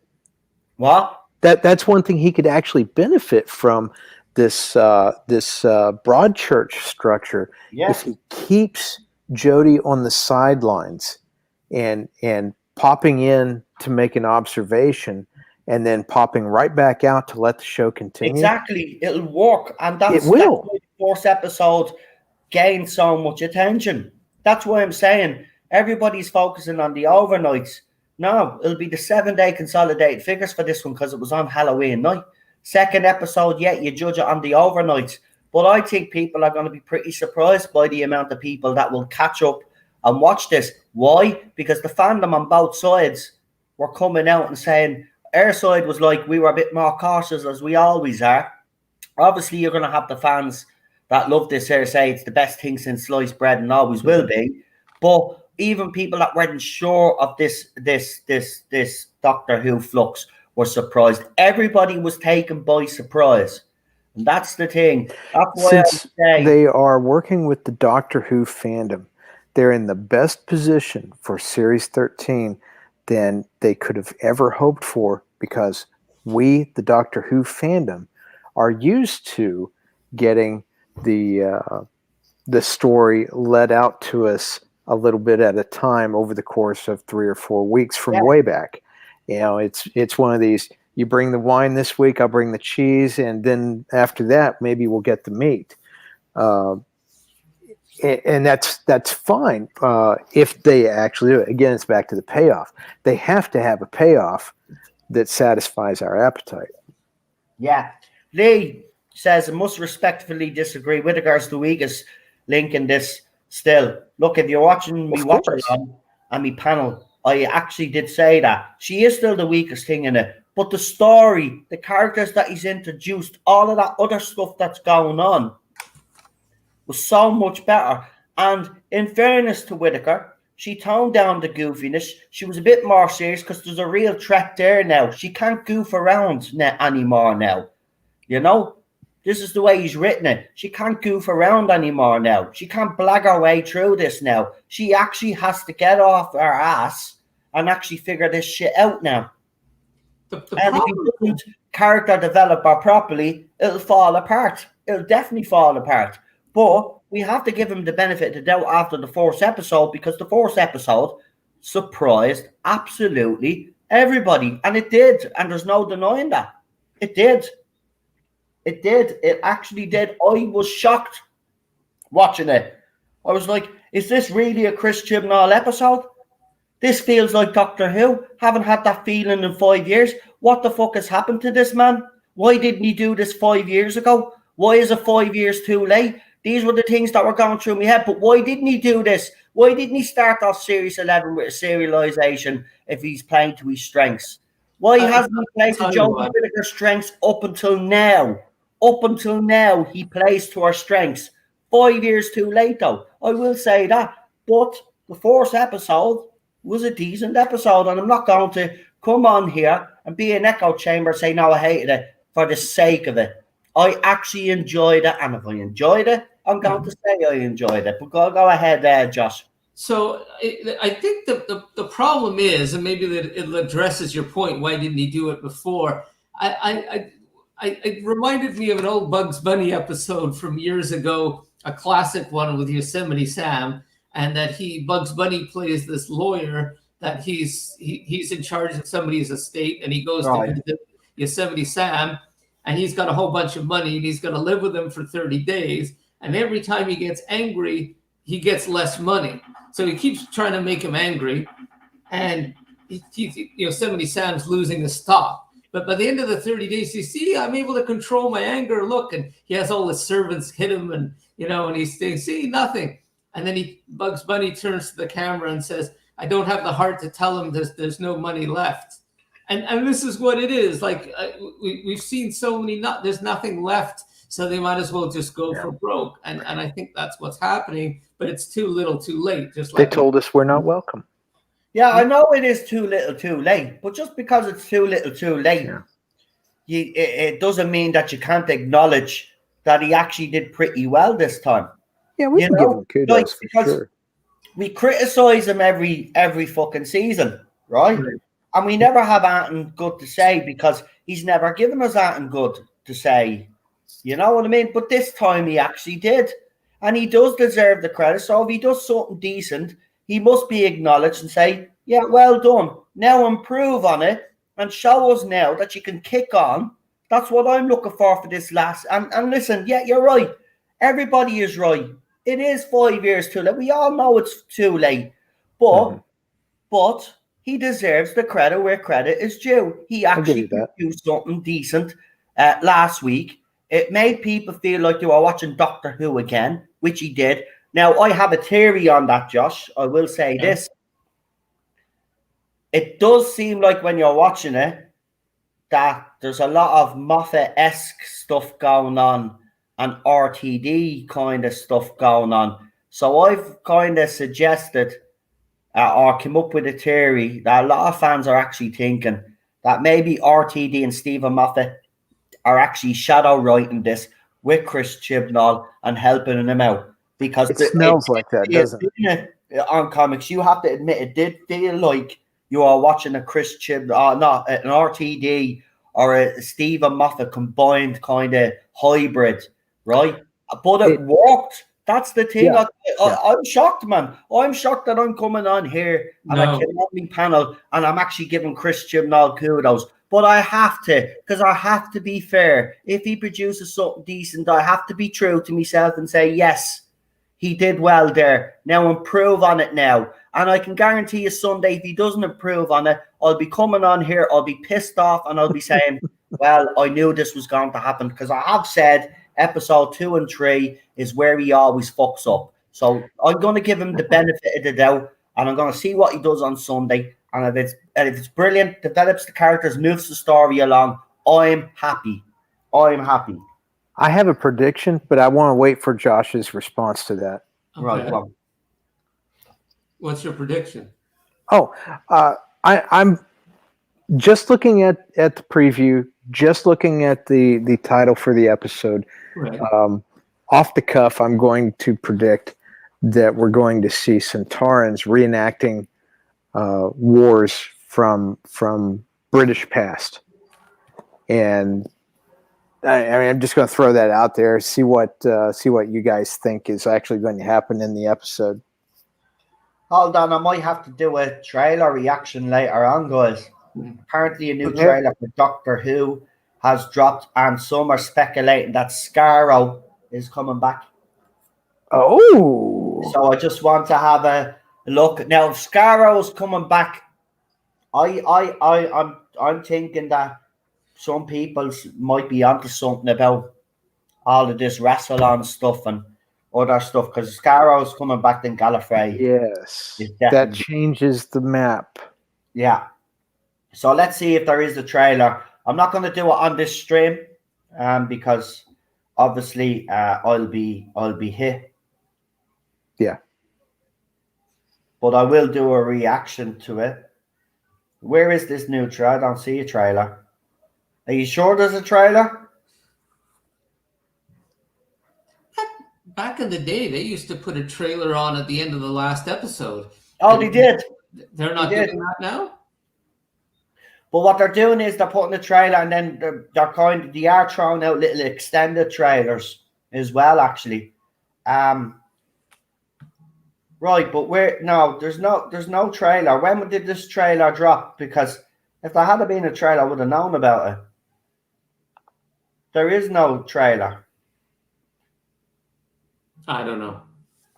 I can't Right, comment. well, if someone can, if there is a trailer, do me a favor. Put the link in the chat there, and I'll check it out, and I'll see if there's a trailer. But I don't see a trailer on any of the official Doctor Who accounts there that I'm following.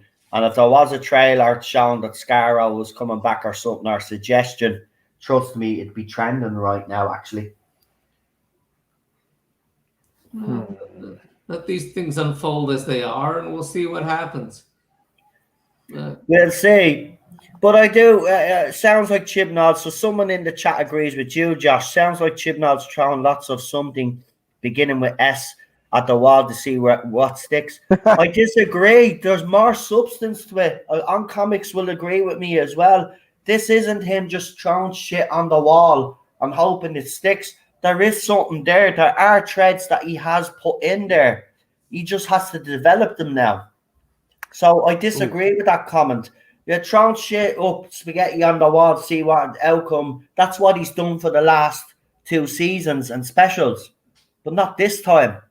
This has substance to it. There's something going on. And trust me, by episode 2 and 3, we'll see if he can develop it. But he's not just throwing spaghetti on the wall. I disagree, man. If you haven't seen it either as well, and I'm not having a go at Josh or Atten, but anybody else out there that has seen it, I think, or hasn't seen it, I think that's an unfair statement to make if you haven't actually watched it. I haven't made any comments on the new one because I haven't watched it. So. Exactly. And you're always that fair anyway. You said it straight away that you haven't watched it. And that's what I like about you, because you'll be out straight and say, no, I haven't watched it. But there are people out there that will just make a comment even though they haven't watched it. And that's what I like about you. You don't do that. You're a straight shooter. So thank you. Cheers. No, can you show the new trailer? I want to see your reaction and theories on the part. What new trailer? Yeah, the trailer I'm finding is the one that Rabbi covered a day or 2 ago. The Sontaran one? Yeah. Well, that's not a new trailer. We've already seen. Yeah. At least the one that I found is not. I don't know. If there is a different trailer, as I said, put the link in the chat, Megan, and I'll have a look. You've got a little bit of that sound leaking through. We don't really react to individual trailers because I did it during the watch along when I was watching the episode and people saw me live reaction. So I actually know it's a new BBC iPlayer trailer. I saw it on someone's Twitter. Well, go and find it on someone's Twitter and put the link in the chat and I'll have a look. It could be a fan trailer. It could be a fan trailer because there is a lot of fan trailers going about all of a sudden I've seen. So they might be better.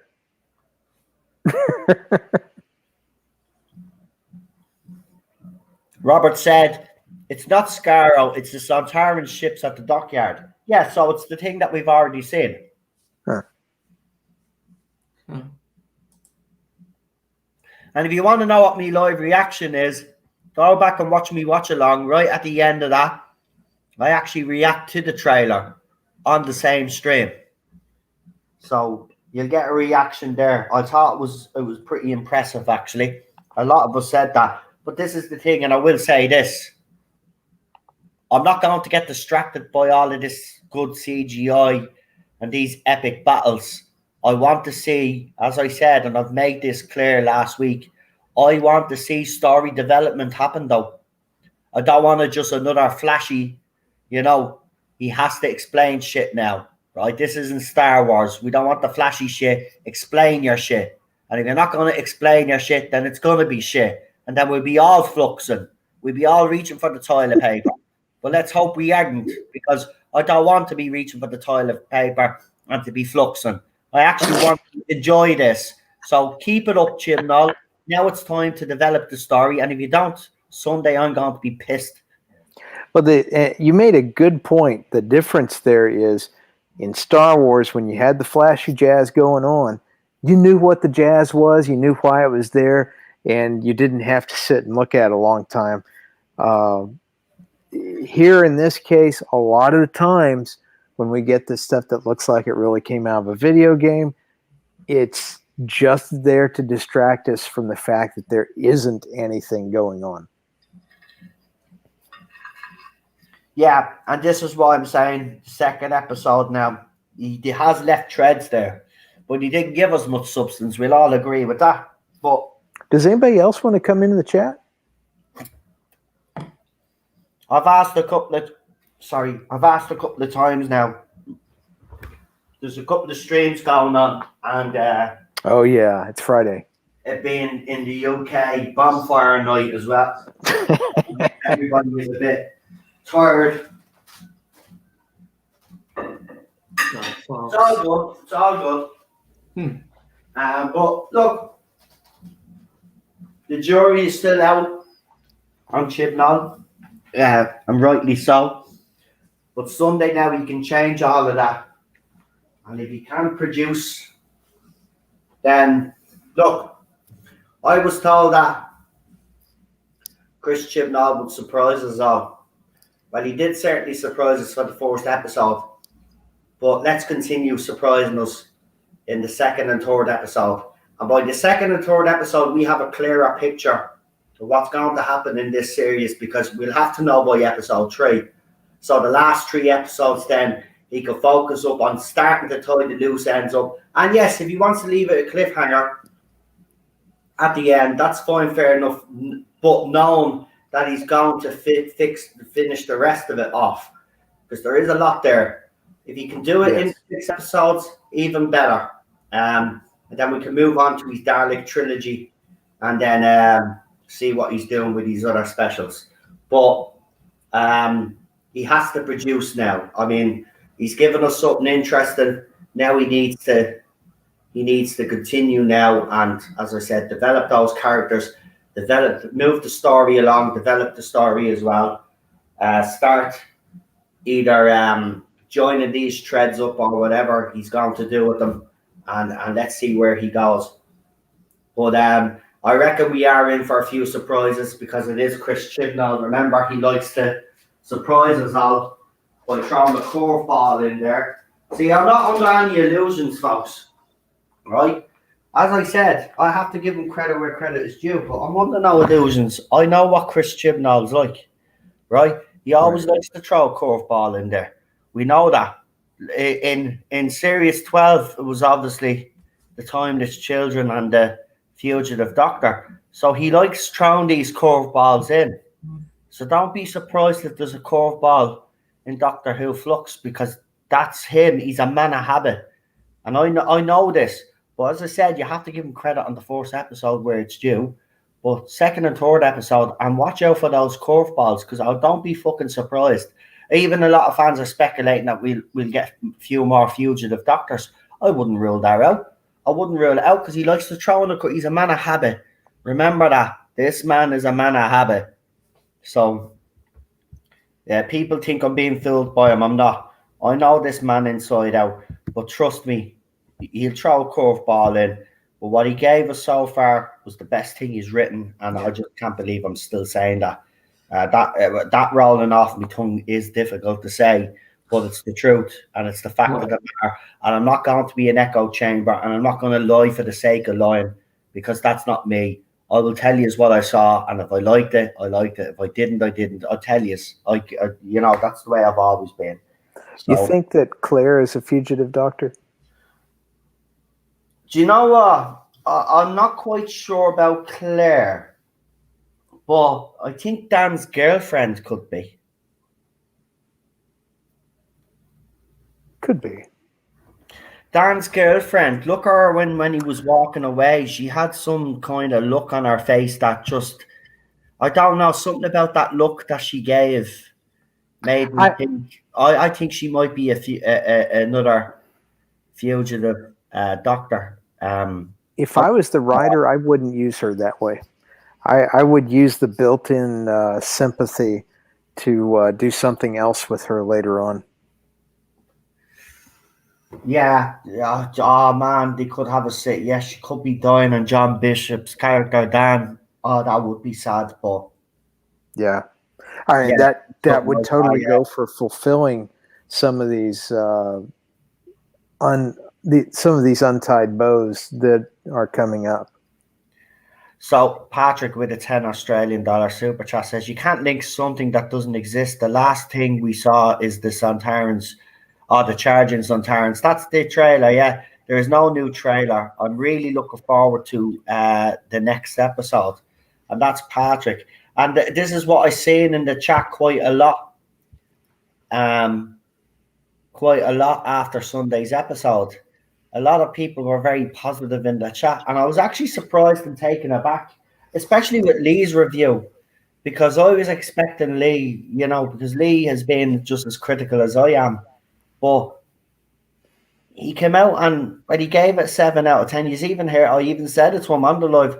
I'm very shocked by that. And he even said it as well. Well, credit where credit is due. You know, I know Ballstreck has actually dropped the video. I will watch his video because I always, Chris has been always a big supporter of this channel, and I will check out the other lads' reviews. But I don't watch any other reviews. I refuse to, especially those ones that are praising it constantly as well. I won't watch them. And they all, it's ridiculous. I just wish people just be honest, you know. And I know why it's happened. It's because the last 5 years. I get it. I really do.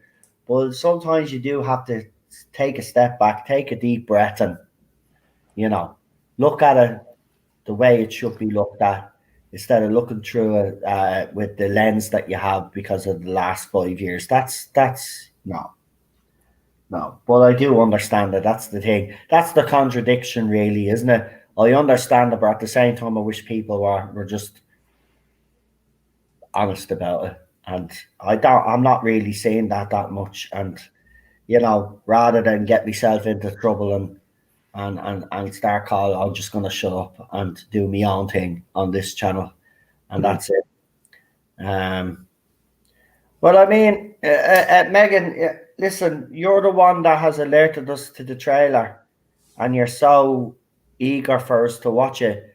So why don't you search the user that you put in the chat there, right? Go to the video, right, and then copy it, and then you can put it in the chat, right? You're the one that's alerting us to the trailer. So you go and find it and you bring it forward here and we'll watch it. It's not up to any of my chat to go looking for it because you said there is a trailer. You're the one that's brought it up. So you go and find this trailer, and if you find it, put it up. And if it is a legit trailer, I will do a reaction video to it later on. If it's not, and it's the same thing that I've already saw, as I said, Jordan me live watch along. I'm sending the link twice. Well, if you put the link in, trust me, it would have come up in the chat. Mods, was any links held for review there? You mods will tell me, because if you shared the link and I didn't go into the chat straight away, it'd be held for one of my moderators to actually put it in. So I'll know now if you've actually put it in. I think you're kind of pulling their legs there about this trailer. Yeah, I'm seeing the image of the coat, but that's not a trailer.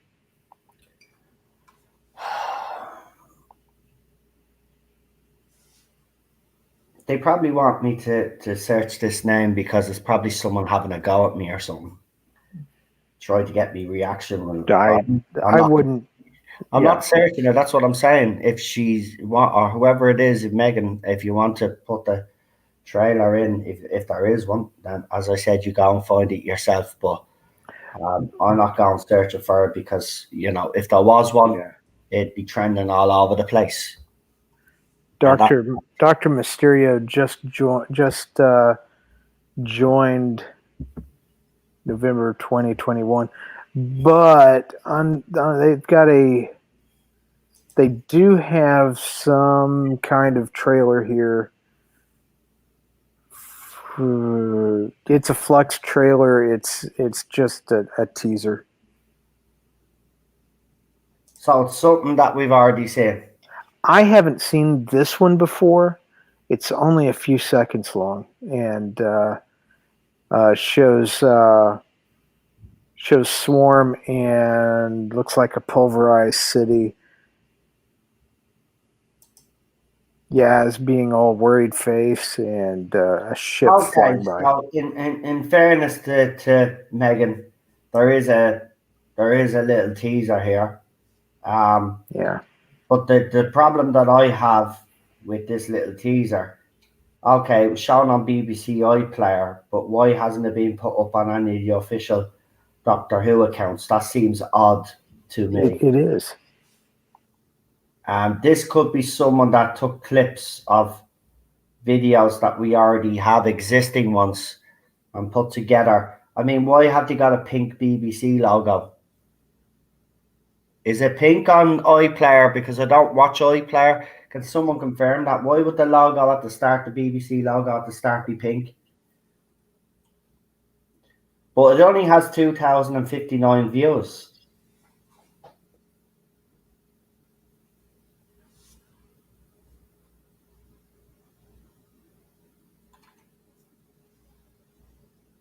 Right, so our coat is reversed. That she's wearing the black coat now. It's the coat reversed.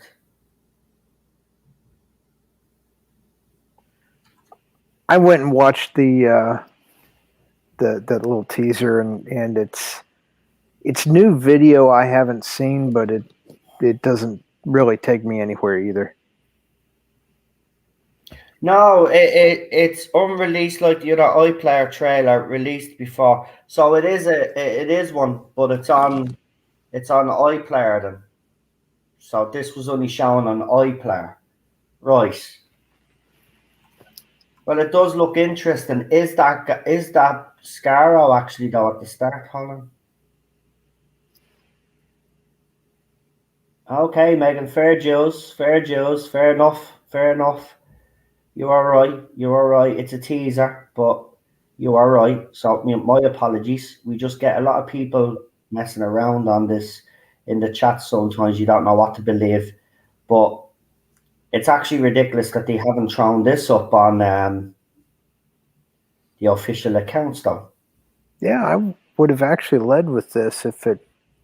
Well, okay, it doesn't really do anything for the marketing or the storyline, but right, it's 15 seconds long, so I'll react to it on a separate. Yeah. So it's a new trailer on iPlayer. I want to make that clear. No, I need to step away. Are you guys good without me? Yeah. Well, sure. We're going to be finishing up soon. We're at the 2-hour mark now, so we're going to be finishing up shortly. The coat was shown in images leaked from the set, and it's rumored she got a new coat. Yeah, well, they've actually shown the coat there now, but it does look like, because at the start of the trailer, you see the inside of the coat that she usually wears, and it's dark. So I don't think it is a new coat. I think it's just a reversible coat that she actually wears. But it is a new little teaser there. It's about 15 seconds long. So when I'm finished here, I will do a little reaction to it. But we'll let On Comics head off there. All right, I'll see you guys later. Joining us. Nice to see you. Yeah, I can't stay much longer too. Yeah, I'm gonna finish up now anyway. But look, I want to thank Josh and On Comics for coming in and chatting with us. Obviously, bit of a bonfire night in the UK, so we didn't get as many people on as we normally would have on tonight. But join us over the weekend, because tomorrow is obviously Saturday and we continue our Classic Who. So we're back to William Hartnell, as you know, and we're going to continue his journey and adventure, Jordan, his run of Doctor Who. So join us for that. And then on Sunday, we got a double double stream for you, double live stream for you. So obviously we'll be doing our Doctor Who watch along. Of course, last week, we had a few minor technical difficulties, but we got over it pretty quick. But I will be reacting live as I'm watching the episode. So if you want to join me for that, a lot of you did, and thank you, because over 1,000 people watched me watch along. So thanks, I'm chuffed about that. I think it's the first watch along, by the way. I just want to point out that it's the first watch along that I've done that has ever reached over 1,000 views. So thanks very much. I really appreciate that. And then straight after, 15 minutes after the episode obviously has finished, we go live with the panel where we'll be discussing the latest episode, and we'll see what people thought of it. We'll see if it falls apart. We'll see if he improves on it. We don't know. That's the thing with Chris Chibnall. You never know with this man. But if he can actually keep this up, credit where credit is due. But do you know what? I still have me doubts. Look, Josh is right to have his doubts. Other people are right to have their doubts because they're justified. And, while I did think this first episode was decent, as I said, second and third episode is where he always fails for me. So even though I was optimistic about the first episode, I know for a fact when Sunday comes that he'll go two ways. He'll either improve on what he's done, or Josh and everybody else will be justified again in their comments by saying he's let us down again, because this is what this man does. He does let us down. And every as I said, second and third episode is where he completely loses the plot, and he throws a curveball in there as well. So remember that. I'm not, listen, I'm under no fool's illusion if people think I am, and I'm being mesmerized by all of this that Chibnall's doing. I'm not. I know exactly this man and his failures, his weaknesses, and I'm under no illusion that it could go that way on Sunday. I'm just hoping it doesn't, and we'll find out in 2 days' time. So join me, because it's going to be my live reaction could either go two ways. I'll either be happy and delighted with what he's done, or I'll be ranting all the way through the episode because he's done something fucking stupid, as he always does. So let's see what happens. Let's see what happens anyway. Good night, all. And Lee says, I'll see you on Sunday. Listen, guys, thanks for the support, and I will see you tomorrow and on Sunday.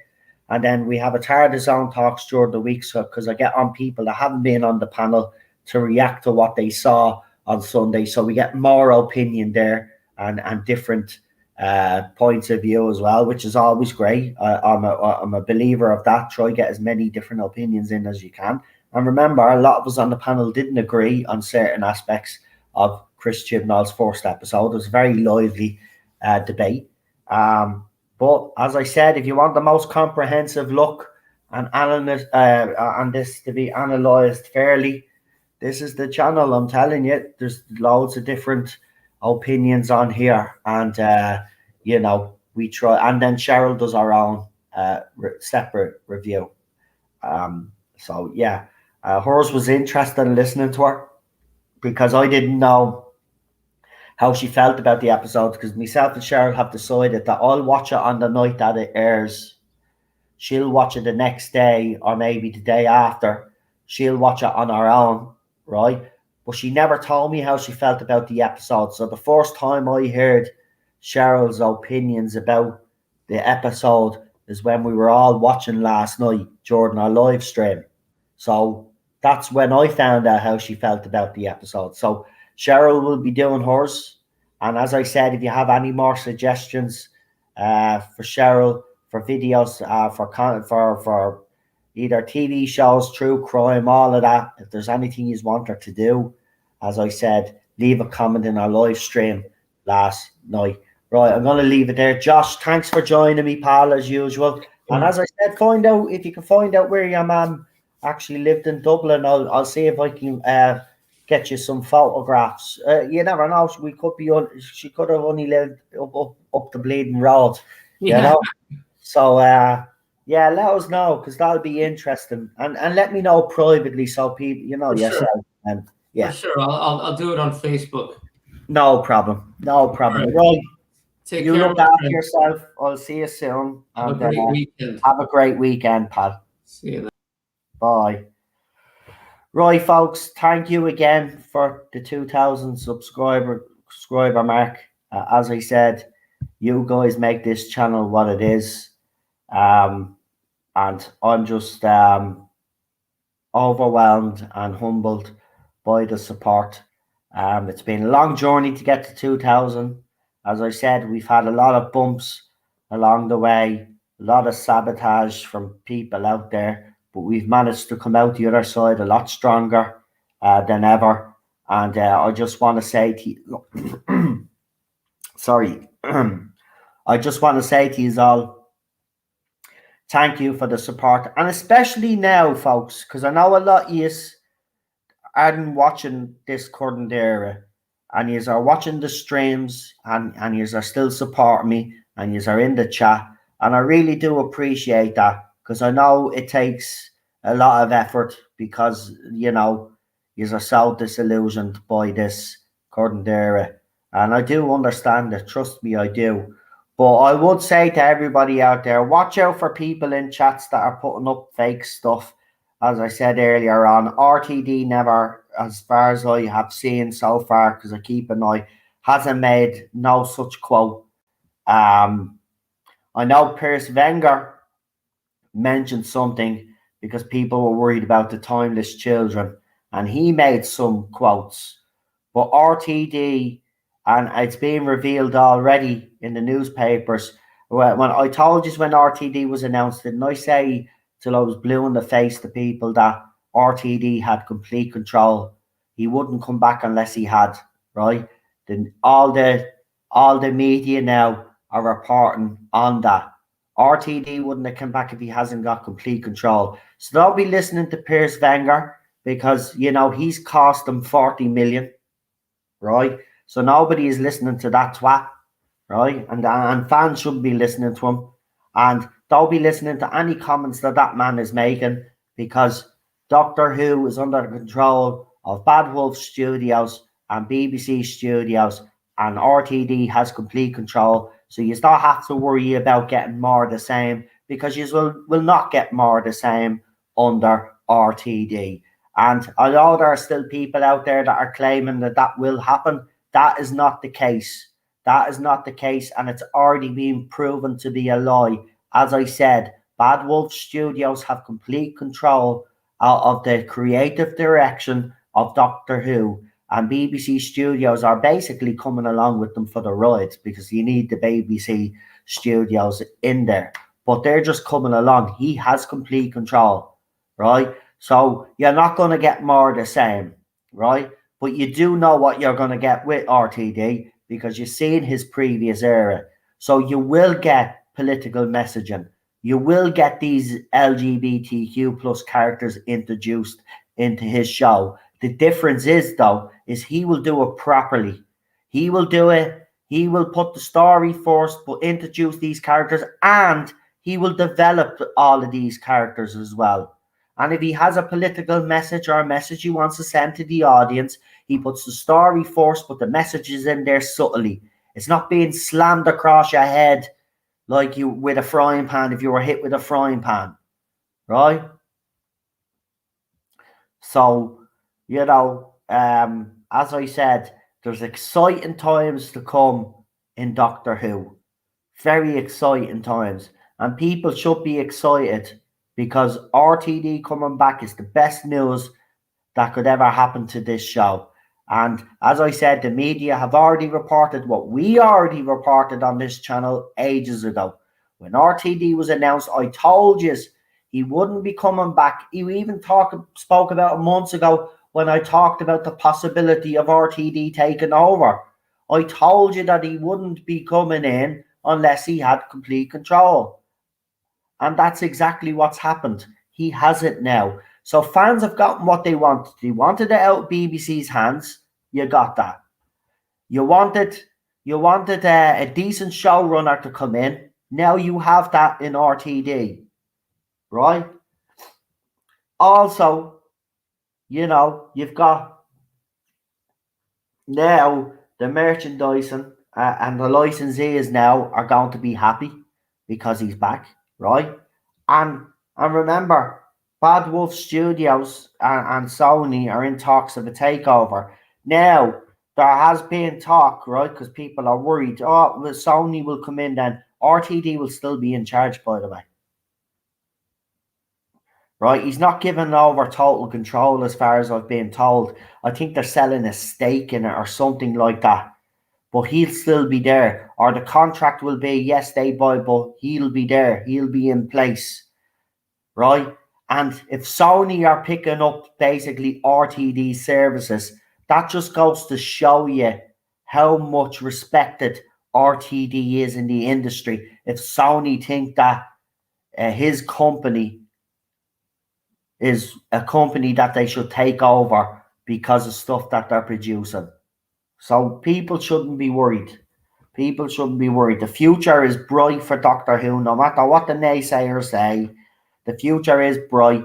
Doctor Who isn't going anywhere, and Doctor Who will move on with or without fans. That's the thing. Right? And I have to be blunt. If you're still stuck on this Timeless Children and you can't move on from that, as I said, RTD is not going to retcon this. If any sort of retconning or this story being tidied up, it's all going to be done by Chris Chibnall because RTD has his own vision for this show. And with that, I'm going to leave it there. But I'm back when RTD starts, says Daniel. It'll be great to have you on panels again, mate. Talking about Doctor Who. Obviously, you've been with me from the very start of this journey. So, again, a special thank you to you, pal. And if you haven't checked out Daniel's channel, do. He did a Line of Duty review. So, go and check out his channel. And if you haven't subscribed to Daniel's channel, I would say to you guys, go and subscribe to his channel.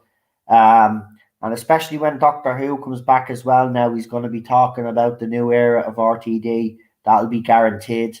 So go and check it out. Since these leak trailers are real, do you think the other one was that someone mentioned, the one about Vinder being related to the Doctor? I thought, well, if these are leaked trailers, then I won't be able to show them because my channel will get hit. So if it's a leaked trailer, I'm not going to watch it actually. Because the last time I leaked information about Spyfall Part 1, my channel was hit by the BBC.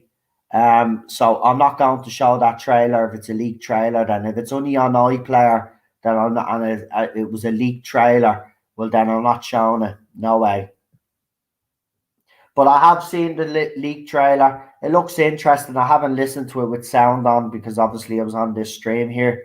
But it does look interesting. It does look interesting.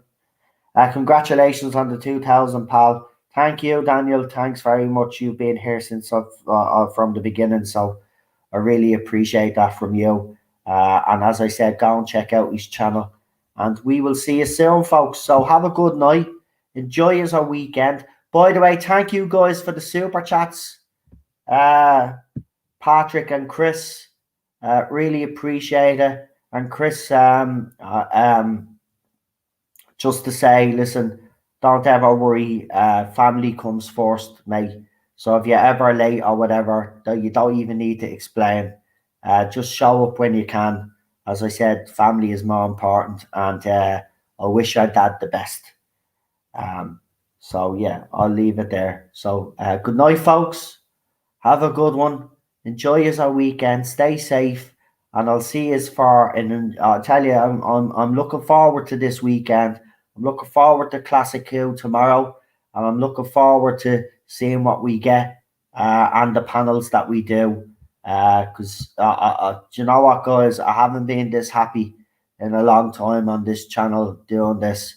I'm really buzzing right now because, you know, the countdown, as I said, for RTD is officially begun. So each week is a week closer to RTD. That's the way I'm looking at it. Good night, folks. Take care. Love yous all. Thanks for the 2,000 subscribers. Onwards and upwards, as they say. And let's continue this journey together. Love yous all.